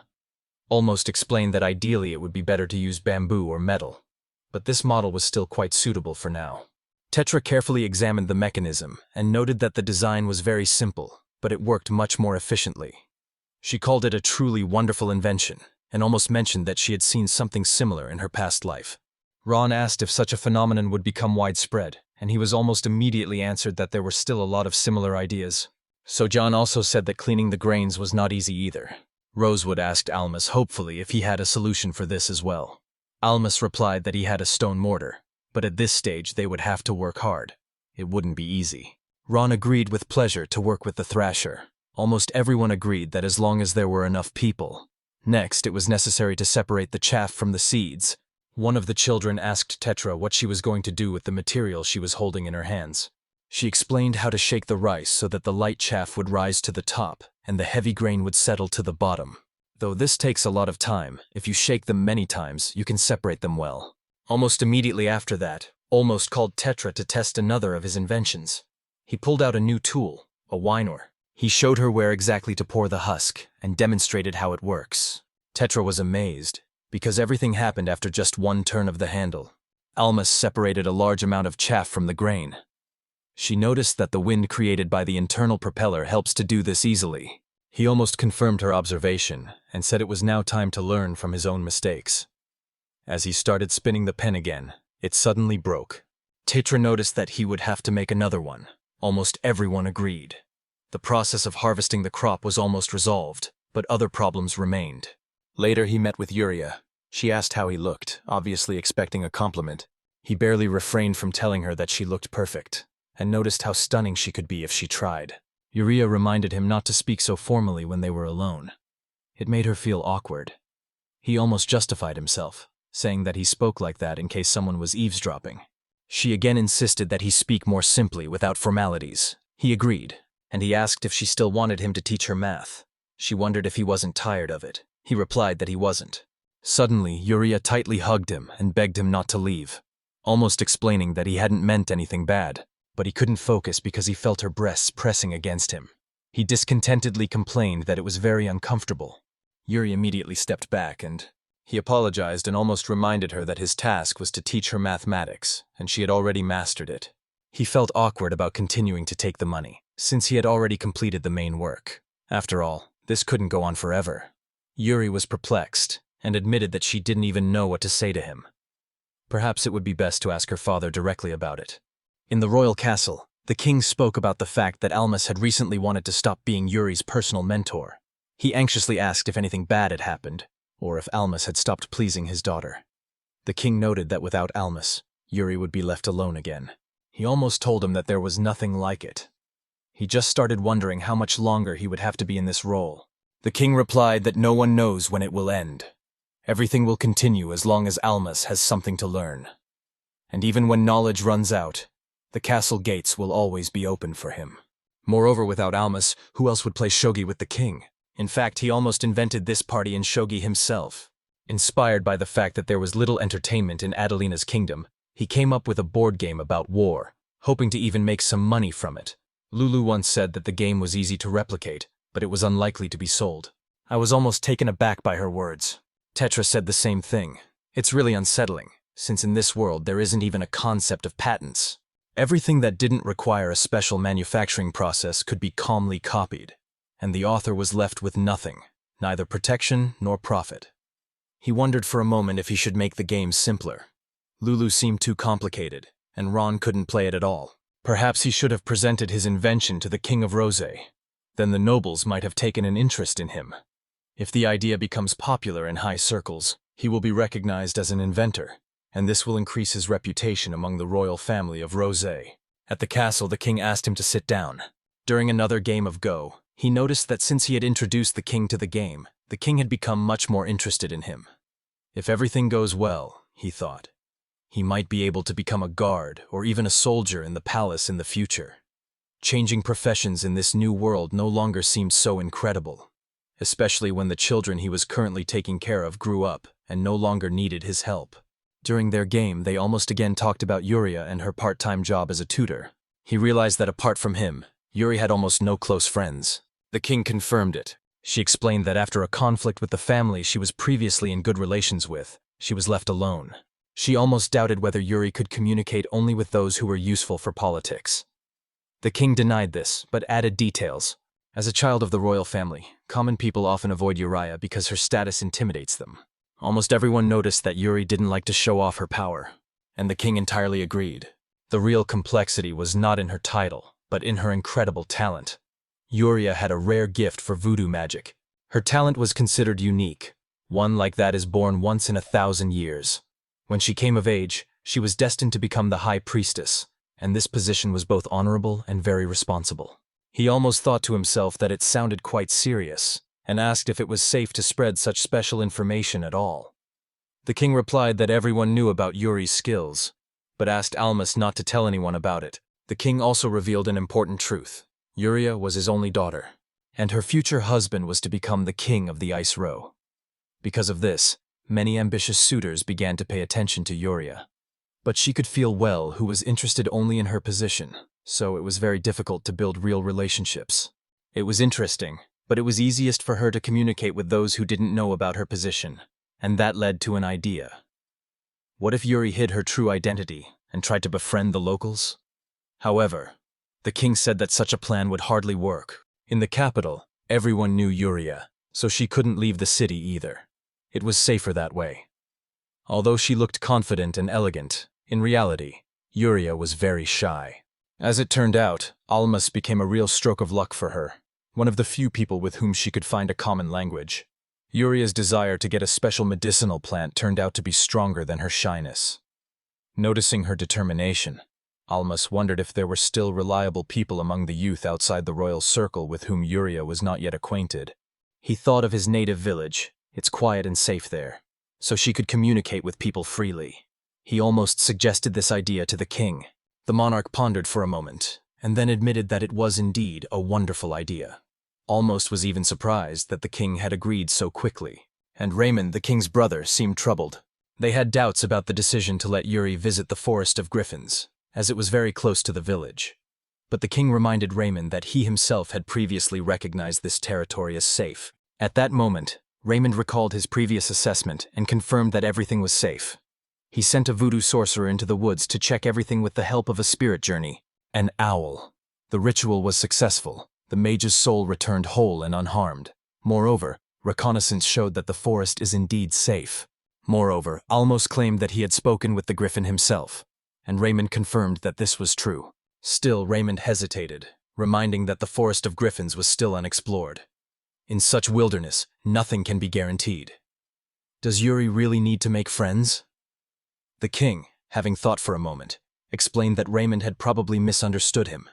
He wants not just for Yuri to socialize, but for her to befriend a griffin specifically. Raymond was stunned by such ambition. He hesitated for a moment before nervously swallowing the drink. He admitted that he might still be too cautious in his thoughts, but eventually agreed that it was worth trying. Then the king switched the conversation to Almusa. He acknowledged that he was increasingly impressed with this young man. If everyone had really wanted it, he would have gladly made him his subject. Raymond immediately recognized that Almos was truly special. At his age, he was already well versed in mathematics and Christianity, and also knew the scholarly language that few of the young people in the kingdom understood. Raymond even offered to give him land according to his abilities. The king, smiling, joked that if all this land were to be divided, he would also have to find him a noble family to marry into, perhaps even someone from Raymond's own family. Raymond raised an eyebrow and asked if his surname would be added to this list. The king laughed and said yes, his would be added too. Their laughter echoed through the hall. It was a rare moment of genuine friendship in the throne room. Meanwhile, in Yuri's village, she appeared brightly and confidently among the people. She warmly greeted all the villagers, introduced herself, and sincerely thanked them for the care that Alma had shown her. It was the first official visit of a royal person to the small settlement, so the event turned out to be truly significant. Yuri was already familiar with Ron and Roswood, but also did not forget to politely greet everyone else. But Alma still noticed that she began to get nervous little by little. And here, amidst the warm welcome, Soyeon raised her hand with a simple but rather intriguing question. What were the actual relationships between Yuri and Alma? Yuri suddenly and unexpectedly threw herself into Almas's arms and boldly stated that they were dating. The whole village froze in amazement. People gasped and looked at them in shock. Almas was clearly flustered and hastened to deny everything. He seriously asked Yuri not to joke so thoughtlessly. Tetiana, visibly agitated, asked if there was any truth to this. Almas timidly said that it was just a misunderstanding. He explained to Yuri that she was just teasing him and begged her not to say strange things.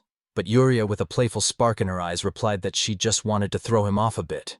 Then, almost with sorrow, she asked if it would really be a problem if her words were sincere, and then turned around and walked away. Alma stood amazed, and then suddenly someone stepped painfully on his foot. He glanced down and saw Tetra glaring at him furiously. Wincing in pain, he began to plead with her to stop, saying it hurt and there was no reason to be angry. But Tetra's narrowed eyes said otherwise. The day had suddenly taken a sharp turn. In the village silence, the tension rose as Tetra suddenly scolded everyone who made a mistake. And then she fell silent and just left, without saying anything. Almas winced in pain, tried to talk to her, but her silence showed. She was very angry. As he stood, holding his twisted leg, he suddenly heard a familiar voice that broke the silence. He had barely turned when he suddenly spotted Bolton Pompey. He was standing calmly by the wall, holding a bottle in his hand. With a smile and a glass in his hand, Bolton wiped his mouth and mysteriously said that being popular is quite a hassle. He blinked in near surprise, then automatically looked towards the group of village children. He had thought there would be more guards, considering who Yuri was, but he only saw Bolton, and that was clearly not enough for such an important person. But Bolton paid no attention to this remark. For him, the fact that there were no more guards was proof of the king's trust in Almas. However, Almas doubted this. He thought that it could very well be because Bolton had defeated so many enemies in the service of the king, that he now calmly trusted his only daughter to just one man. Bolton, as always modest and with subtle irony, brushed off the compliments, calling himself an alcoholic, and joked that if he had neglected his duties, it would probably have been even better for the alma mater. Almas did not agree with this, although he did not show it outwardly. He thought more of some hidden truth, and Tetra, who was still seething with anger, was no ordinary girl. She was the daughter of Legos Ash, who was a close advisor to King Royces. Therefore, Tetra Ash had a noble origin and important political significance. If they found out about it, especially Bolton, it would have triggered a whole chain of events. The king would have definitely ordered her to return to the capital. And although almost everyone believed that she would be happier if she returned to her homeland, Tetra did not want that at all. She did not dream of a life where she would have to marry out of calculation. Fortunately, Bolton was also drunk, too stunned to understand anything. She was only 10 years old at the time, and he shouldn't have known her at all. It would be better if it had stayed that way. Bolton saw Evriam communicating with the locals and thanked him. He wiped the back of his head and changed the subject, simply asking Almas how he was going to entertain the princess. Malo had almost suggested that Yuri teach the peasants voodoo. Bolton blinked in surprise. Was this even a game? Malo understood that the idea was strange, but for Yuri, who adored poisonous plants more than ordinary flowers, ordinary games were not enough. Bolton nodded, acknowledging that it was so. For Almas, the goal was not just in knowledge. He dreamed of creating a village that could survive on its own, where people would have not only useful knowledge, but also magical protection. He could teach counting and logical thinking, but with voodoo, he didn't succeed. However, Almas understood that this was important. Perhaps the girls in the village would really have a talent for such magic. And even if the boys aren't very suitable for this practice, knowing how to defend against curses is priceless. For Yuri, teaching voodoo would be not just an opportunity to be useful, but also help her truly befriend others, which she so desperately lacks. Bolton, softening a bit, observed that despite his service in the royal guard, he remained an ordinary person, so Almas didn't necessarily have to address him so formally. Almas hesitated for a moment, but still nodded in acceptance of the advice. When they walked through the forest together, the conversation changed again. The interlocutor almost praised Bolton for becoming a royal guard. Bolton replied that this was made possible by the system of government of King Rusaizu, where the main thing is not status, but abilities. He even suggested that Almas would most likely be taken into service in a few years. Almas was then only 14, and the minimum age for state service was 17. If Almas would strive, Bolton said, he had every chance of becoming a civil servant. Maybe he would even get his own territory. Almas waved off this proposal, calling it exaggerated, but Balthon disagreed. He believed that their country was currently unstable, and they needed talented people, even if they were foreigners. The king is counting heavily on Almas. He almost seriously thought about becoming an official. The idea was not so bad, especially if at first he managed to achieve his main goal, to make the peasants completely independent. He liked the idea that he could create a strong and self-sufficient family in the new world. Such a future no longer seemed so distant. Meanwhile, Bolton, slightly cheered up, slightly surprised, glanced at a group of girls nearby and wondered if they even understood what kind of voodoo magic was being shown to them here. They almost confirmed it, casually adding that they had not forgotten his math lessons either. This discovery shocked Bolton. He did not expect that children from a remote village would be studying arithmetic, and that they would be taught by one of their peers. He almost clarified that some of the best students even surpassed Yuri.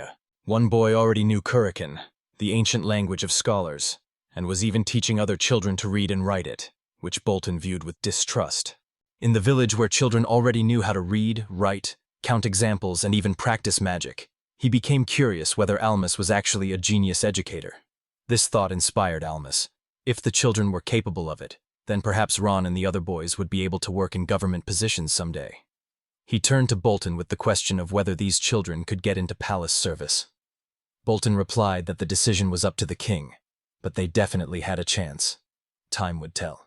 Looking around at the surrounding fields, Bolton said it was time to get down to real work. Then he remembered an interesting thing he had heard. Was it true that the peasants here did not divide the land into separate plots? It almost became clear that Bolton was not here just to guard Yuri. He was carefully observing the village, apparently on the king's orders. He almost explained that when the land is divided into parts, the yield becomes lower. Bolton quickly wrote this down, and Almas asked that when this information was conveyed to the king, it was obligatory to say that it was his idea. Bolton nodded in response. Then he pointed to an unusual instrument lying nearby and wondered what it was. They almost confused this item with Simbakoki, a special machine for grain cleaning. Bolton got interested and asked what it was for. Mai almost detailed how this tool is used after harvesting. Bolton, who was already impressed by the new farming methods, crop rotation, and special tools, simply could not believe his eyes. It seemed as if the entire village was a real source of inventions. He asked if Almas had really invented all of this himself. Almas modestly waved it off, not wanting to appear self-assured. If Bolton could get sheepskin for parchment, he could almost draw full diagrams of the device. Bolton thanked him and agreed. He also noticed that the village produces its own dishes and charcoal. Another unusual smell interested him, and when he asked, he was explained that it smells like chrysanthemums, a natural remedy for insects. The idea of using flowers as an insecticide struck both of them and excited them even more. This knowledge could be applied immediately to protect the crop from pests. He couldn't believe how much a simple, ordinary village could give. It was all a surprise for Bolton. He admitted that he had never been either a scientist or a warrior. He might not have fully understood everything, but even he saw the value it had for the entire country. These ideas could help the whole kingdom. He sincerely thanked Almas. In response, Almas asked him to help bring these ideas to the king. Bolton agreed with a smile, and noted that maybe the gods hadn't abandoned them yet. Not far from them, Yuri called out to Almas, asking him not to waste time with the drunkard and to come to her. Almas smiled, apologized, and headed towards her. Bolton laughed and joked that Almas had princely duties. Yuri blushed with embarrassment and sharply replied that the drunkard should drown in his own alcohol and die. Bolton laughed again, saying that if only everything were that simple. Almas, as he walked away, shook his head and smiled. He became curious about how much Bolton really loved to drink. At the royal castle, the king inquired how Yuri was getting along in society, and Almas replied that she was having a good time now. Further, the king unrolled the scroll and moved on to a more important topic. He wanted to know what Almas thought about rotational farming. Referring to the report that Bolton had submitted, Almas at that moment understood the real reason why the king had summoned him.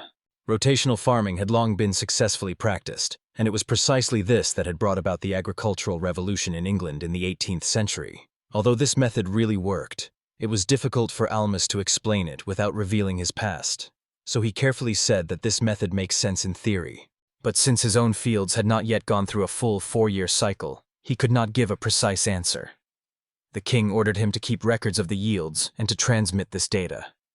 Mai agreed, realizing that such records could be important. Then the king asked if Almas believed that rotational farming could be implemented throughout the kingdom.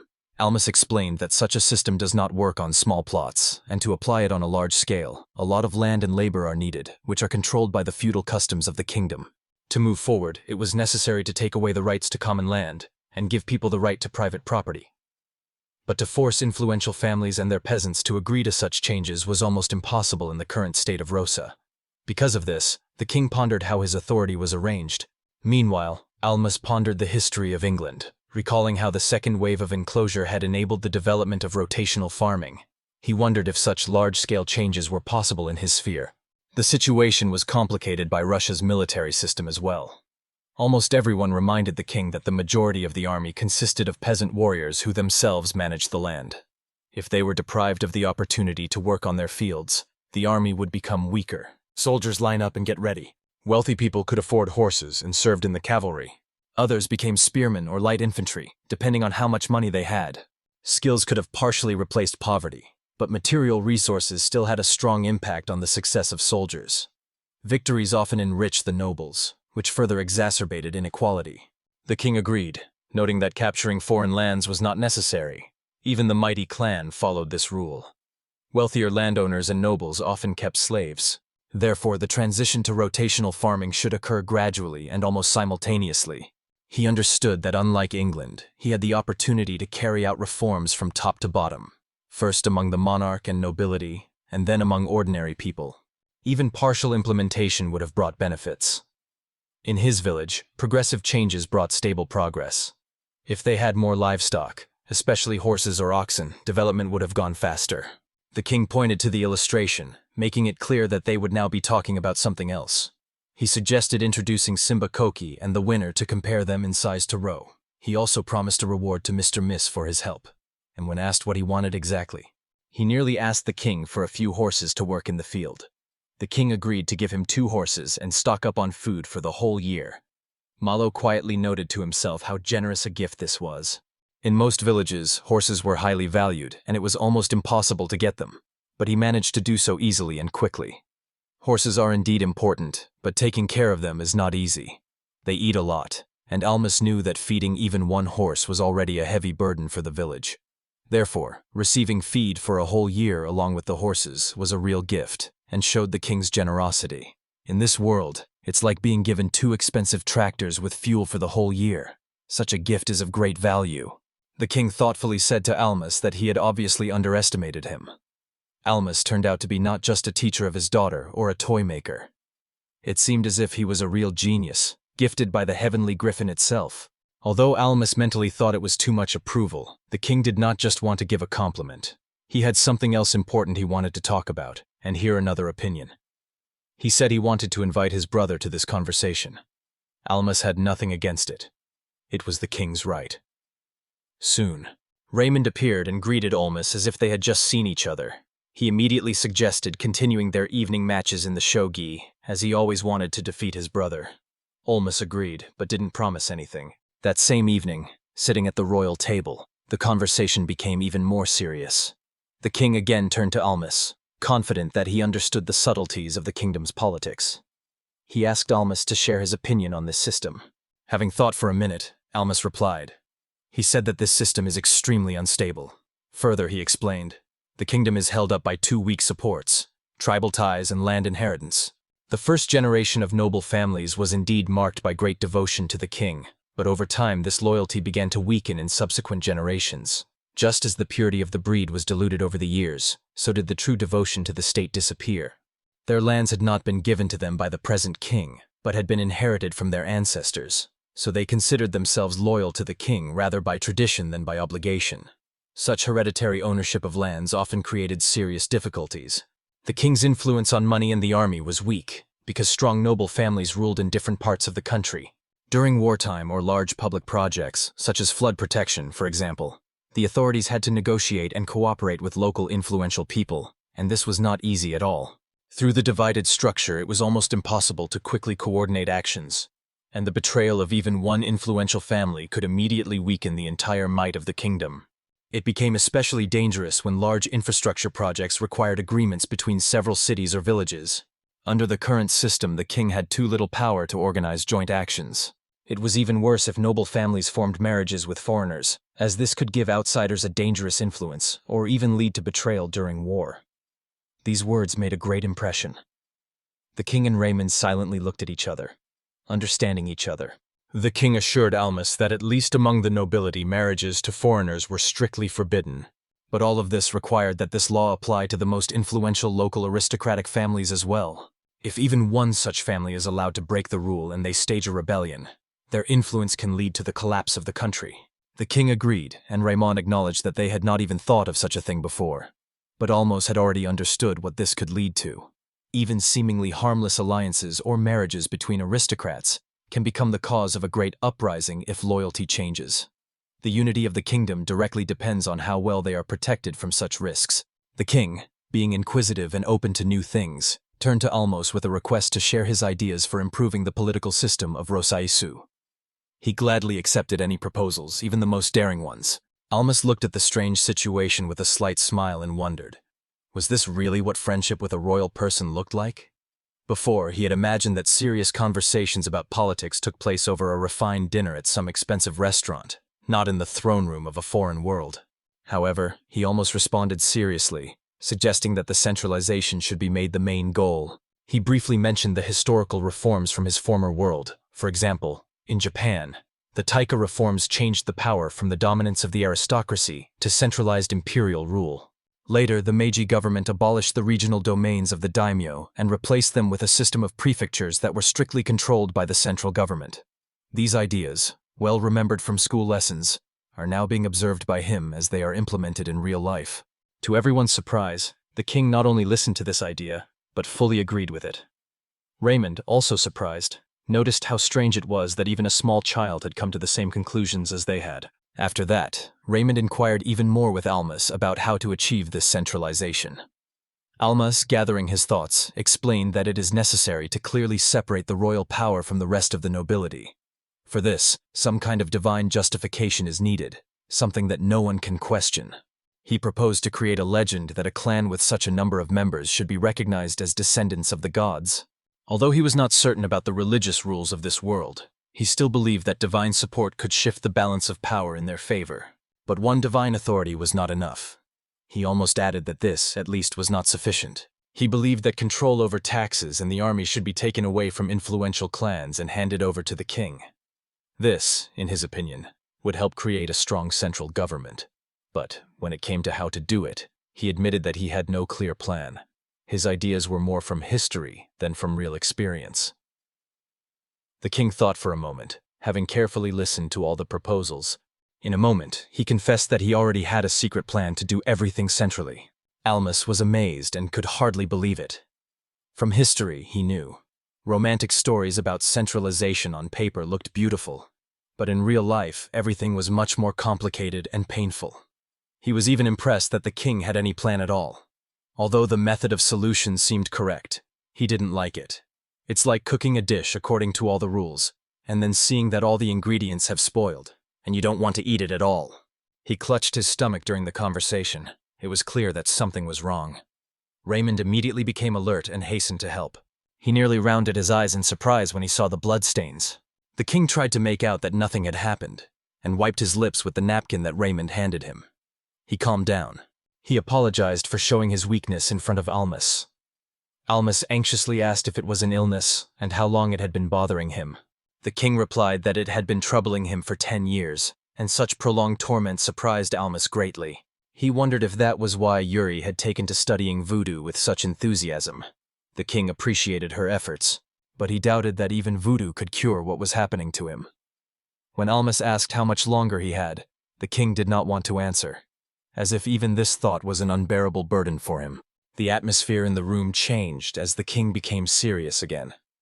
He entrusted Almas with the last task, to develop a centralization plan. The king believed that thanks to Almas's intelligence, it was possible to start creating something useful. Whether this plan would be implemented was still unknown, but the king hoped that the work would be completed by the end of his reign. Understanding the importance of this task, Almas solemnly promised to do everything possible. Savian announced Almos's return with joy, her voice ringing out excitedly. She also added that he didn't return empty-handed, but brought something unusual. Interested, Rosa inquired if it had something to do with his recent trip to the kingdom of Rosish. Soyeon didn't answer, but just called everyone to follow her. Ron, although a bit offended, also went along with the others to the edge of the village. In the distance, Soy pointed to two people. Ron squinted and then exclaimed with excitement. Those were horses. The children hurried forward, glad to meet their leader, who had returned. Almas met them calmly and composedly, quietly nodding in greeting. Ron was delighted. He had never seen horses so close before, and he even had the opportunity to pet them. He ran his hands over the animal's sturdy body and didn't hide his amazement at the horse's strength and beauty. Suddenly, something unexpected caught Rosewood's attention. On one of the horses behind Almos sat a girl. She looked detached. Looking away, startled and intrigued, Rosewood asked who the girl was. He almost explained that her name was Rhea, a slave girl given to him by King Rose Ice. Rosewood, not knowing how to react, asked why he had taken a slave for himself. He almost explained that she was taken not out of cruelty or on a whim, but because it was really needed. In the village, no one knew about horses, so without an experienced person, it would have been impossible to keep them. Rhea knew about horse care and could help with that. It was a practical decision, and feeding another person was not a problem for them. He almost recalled that moment in Rose's icy shelter. After talking to the king, the decisions were quickly found. Raymond personally went with Almas to the slave quarters. He pointed to the quiet girl and asked the slave trader what her name was. The girl's name was Rhea. He already wanted to introduce himself, but she responded in a language he didn't understand. To his surprise, he learned from Raymond that the girl spoke German, a language he didn't know at all. It was at this moment that Almas first realized that there were many different languages in the world, apart from Adelian and Carishian. Returning to the village, Almas gathered everyone and told them about Rhea's situation. Since she didn't know their language, he asked them to convey all their thoughts and questions through him. What's more important is what he emphasized. Rhea should be treated the same as everyone else in the village. She came here as a slave, but now she's one of them. But Rosewood looked a bit uneasy, and she quickly noticed this and teased him, asking if he didn't like Rhea. Rosewood got nervous and started to hastily deny everything, but this only caused an even wider smile on Alma's face. At this moment, playful Soyini decided to take advantage of the situation and asked for her souvenir. Alma pointed her to one of the saddlebags on the horse. There was some dried meat lying there.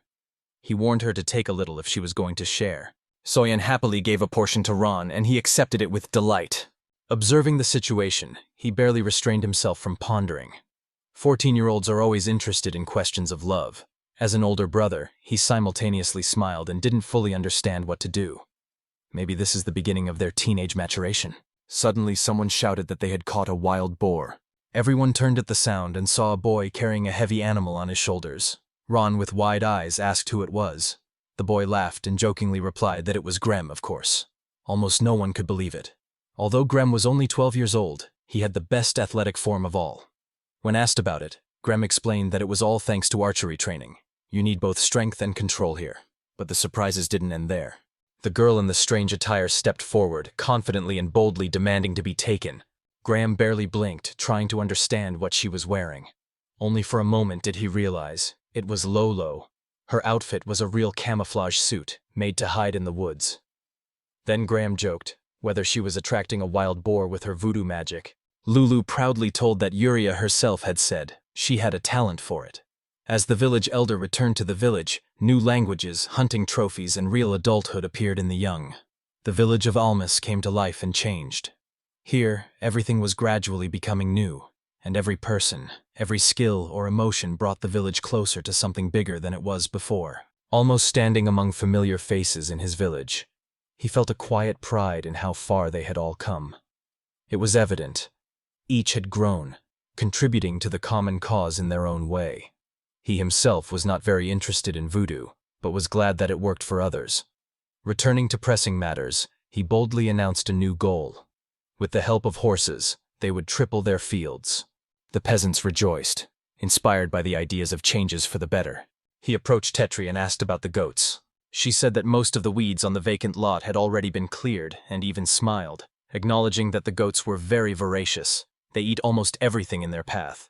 After that, he instructed Rhea, a horse caregiver who had just arrived, to plow a new field, and ordered Rosewood to help her. Tetra, who was curious, asked about Rhea, and briefly clarified her duties so that everyone would understand. She was very necessary for the good care of the horses.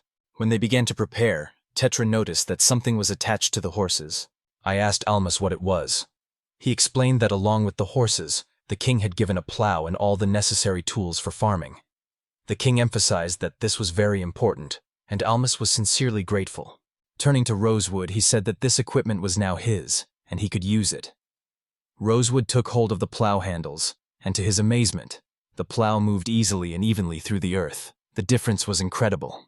Others watched in amazement at how quickly and easily everything was coming out. Ron asked with wide-open eyes what had happened when Rose started screaming. Rose sighed and said that it even hurt to just hold on. Her palms were burning from the rope. Soyeon noticed that the speed had become completely different. This was something new now. With the power of the machines, their previous work seemed almost laughable. Inspired, everyone misunderstood the instructions and started preparing a second plow and learning to ride horses. Things were going well for them, and he wanted to take advantage of it. But then Soyeon reminded him. Hadn't he said something about a new culture or resource? He almost confirmed it. He was thinking about cannabis. The word slightly confused him. Cannabis had a certain reputation as a narcotic, but, as Yuri notes, in voodoo it was valued, especially as a pain reliever. Although in some regions drugs were used for entertainment, on the Adili Peninsula there were almost no cases of their use. In this context, hemp had potential. It could be used in practice and in medicine. Yuri added that hemp seeds are very nutritious, and the fibers can be used in many areas. Almost mentioned that in his past life, hemp seeds were part of the composition of the Japanese seasoning shichimi dagarashi. So-yang thought that fate had chosen him to make clothes. He explained that these fibers were needed, but not for making fabric. His thoughts returned to the flax threads and ropes that had been very important in his past life. So-yang confessed that he was not sure how useful hemp would be, but agreed to try growing it for an experiment, and almost forgot about another important thing that was approaching. After this summer, the griffins' help for their village was supposed to end. Meanwhile, taxes were constantly rising. Tetra immediately realized that this was dangerous. They could find themselves in financial trouble. They almost agreed. They decided that the village needed to create unique products that it could produce and sell. They assumed that hemp could be such a product. It was almost confirmed that there was indeed a strong candidate among them. He invited them to follow him. Their curiosity grew to the limit. He explained that on the Adelina Peninsula, 3 main materials were used to record information: papyrus, sheepskin, and wooden boards. Each of them had their own drawbacks. Papyrus was very fragile and easily tore if it was bent. Sheepskin, although strong, was often damaged by insects. Wooden boards were heavy and inconvenient. Only short texts could be written on them. But Almas had a different idea: to use a material that was much better than all these options: paper. Discussing this idea, Tetra made a reasonable remark. Most people can't even read or write. Will there be any demand at all? Almas objected that, although most common people can't read, for rulers, nobles, and scholars it is very important, as they can directly convey the necessary information to those who really need it. Tetra, gradually understanding, realized that Almas meant the king himself. Unlike ordinary people, the ruler had the duty to record history and laws. Now it was clear that this was really needed. She nodded, convinced. He almost saw before him a future in which the village not only survived, but flourished. And he even imagined that one of the children running around now might one day become a master of paper. This thought was both soothing and inspiring to act. They went out into the yard, and Almas showed them a simple but effective way: digging a pit near the riverbank. This made it possible to create a small water reservoir. One of the important stages of paper production became possible. This laid the foundation for a new business. At first, they used only simple materials: tree bark and hemp, which Almas had brought from his trip. This was just the basis for something much larger. Tetra, who was interested in the process, asked why the materials needed to be soaked in water. She almost explained that it was necessary to soften them. Without this, it's impossible to remove the hard black outer layer of bark and get to the fibers hidden inside. As she carefully separated the fibers, she almost added that now they were working at half strength, but later they would have to be very careful. The more precisely they prepared the fibers, the wider and more even the finished sheet of paper would be. The next day, a new stage began. Crushed ash was added to the water in which they were soaked, and the liquid became white and turbid. This is how lye was obtained. Tetra asked what lye was, and Almas explained that they actually needed an alkaline solution, but lye would do. Alkaline substances are good at breaking down organic tissues, so they were perfect for their work. They mixed bark, hemp, straw, and lye in a large cauldron and boiled the mixture. When steam rose from the cauldron and the mixture began to bubble, Sogen noticed that it was similar to a thick soup. A rich, pleasant aroma wafted through the air. Ron approached closer, started sniffing, and asked if he could try some. Smiling, they almost warned him that if he took the risk, his stomach would ache all day. When the mixture stopped boiling, they let it cool down. Then they rinsed it well and left it to steep in water overnight again. Ron started to get impatient and asked how much longer they had to wait. Almost replied that it was almost ready. That evening, when the work in the field was finally over, almost everyone gathered together. It was time to move on to the next stage. While the material was still wet, it needed to be kneaded well. Ron took to this task with pleasure. Working with the mixture, he was about to make glue from wheat flour, as he had done very easily in his past life. He boiled flour to get starch, and then mixed it with pulp, and it was this thick mixture that became the real beginning of paper production. Someone asked if what they did was really a paper. They almost clarified that it was just a base. All that was left was to give it a shape and dry it well. Tetra raised the wooden frame with curiosity and asked if it was for removing water. She was almost confirmed this, naming the object a paper tray. When paper pulp was poured into it, all that was left was to set up mass production. He showed how to evenly distribute the mixture over the deck, gently shaking it until the surface became smooth. Tetra was delighted with how gentle and beautiful everything turned out. She almost ordered them to repeat everything from the start. Pour, smooth out, and then carefully lift the top frame and leave the sheets to dry. Tetra asked if everything was going according to plan and quickly reviewed the first sheets. They were not perfect, but for a first attempt, they turned out to be quite good. The paper turned out to be thinner than he thought, and dust clung to it, but it still had potential. He lifted one sheet so that everyone could see it. They immediately became fascinated with it and couldn't contain their wonder. They touched it with their fingers, examining the unusual surface. It was easier than sheepskin, smoother than wooden boards, softer than papyrus. A real discovery. Tetra exclaimed with delight that such a thing could be made in large quantities and even sold. There was no such product in their world. He almost smiled, but mentally noted, real gratitude should be expressed to the brilliant craftsman from ancient China who first invented paper. But here and now, he himself created the first product of this type. What he reproduced could change the course of history. Inspired by this, he quickly made a decision. This paper would become the first real product of their village.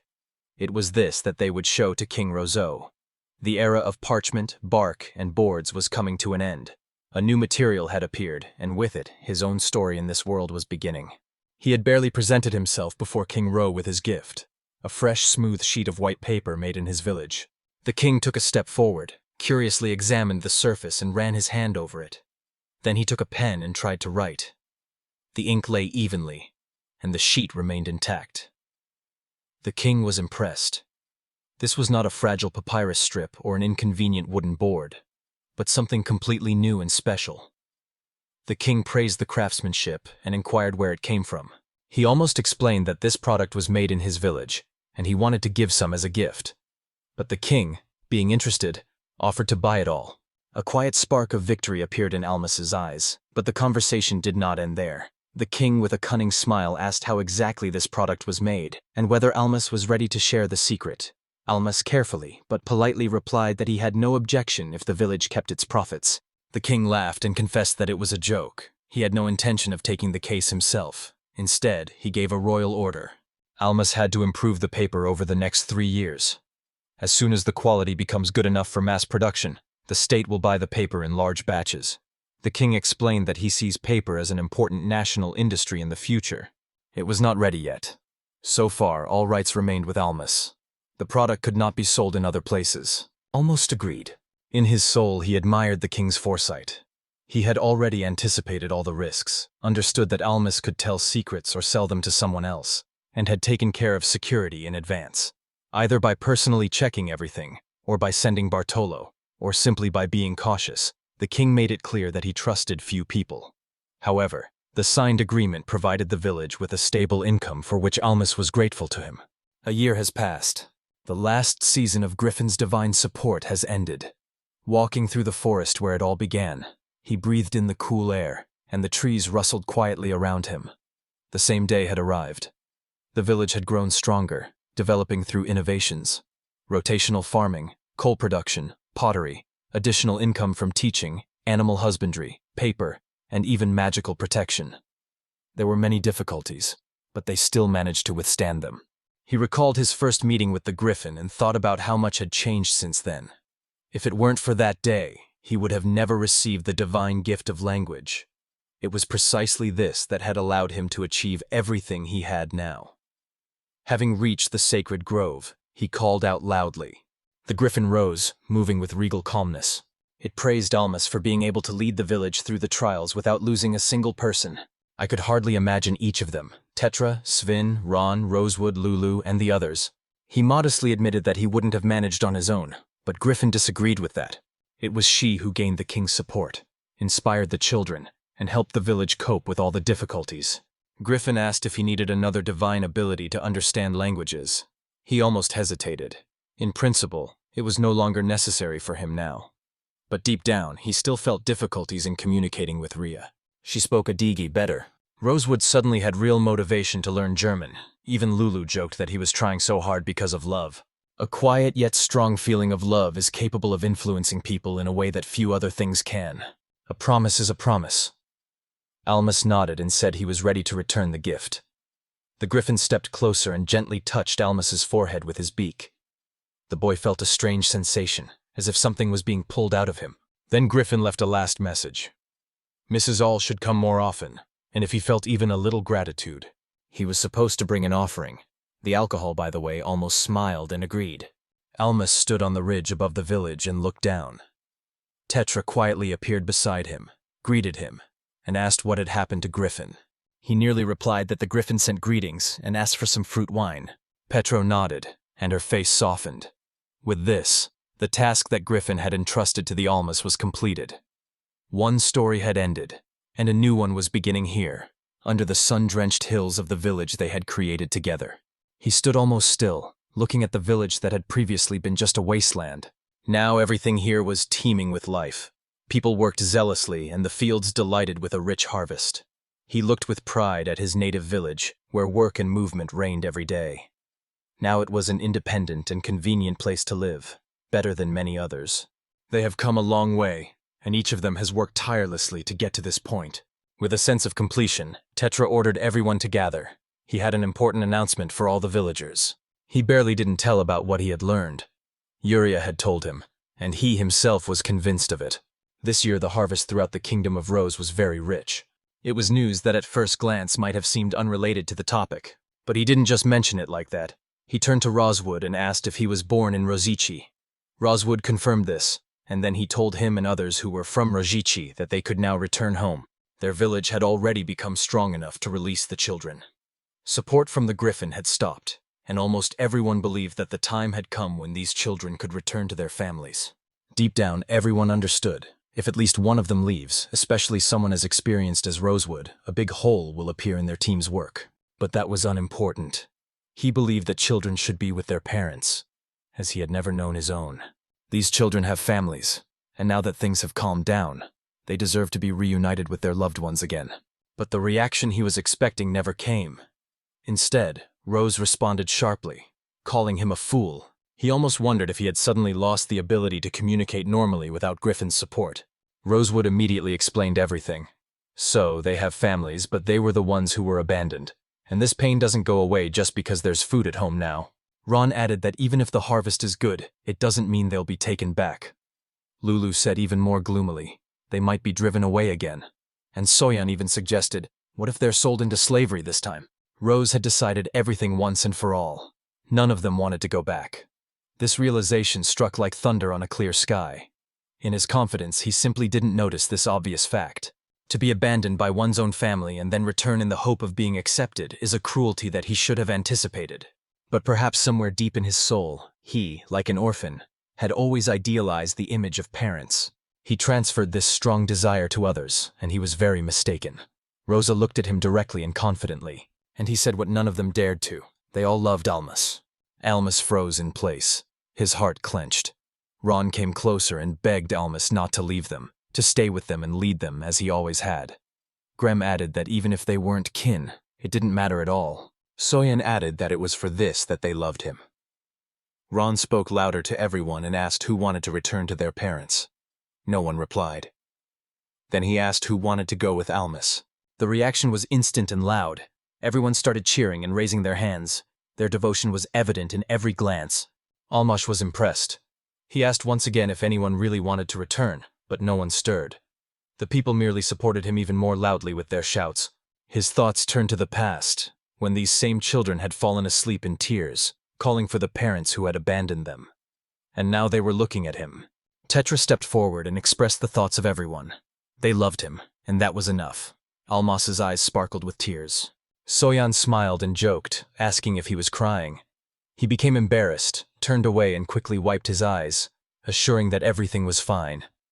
Then he looked at everyone again, and, through excitement, smiled, saying that he understood everything. He would remain their leader, and they should continue to follow him. In response, a friendly cry of support sounded around, but then he was alerted by their overly coordinated work. Everything seemed too perfect, as if it was a show. He suspected something and expressed his doubts. Soyeon couldn't stifle her laughter and admitted that he had outsmarted them. Baffled, he almost turned around while Grem explained everything. Tetra noticed that he had been looking restless lately. They came up with a plan, to make him cry, and then cheer him up. The idea came from Ron. Ron awkwardly began to refuse and shift the attention to others, but everyone immediately blamed Rosewood. The guys quickly returned to their usual jokes. They were constantly arguing and shifting the blame onto each other, doing it even too dramatically. Watching them, almost felt his heart fill with joy. He looked at the smiling faces around him. This was the family he had created from the fragments of a difficult past. At that moment, he realized that he was truly lucky.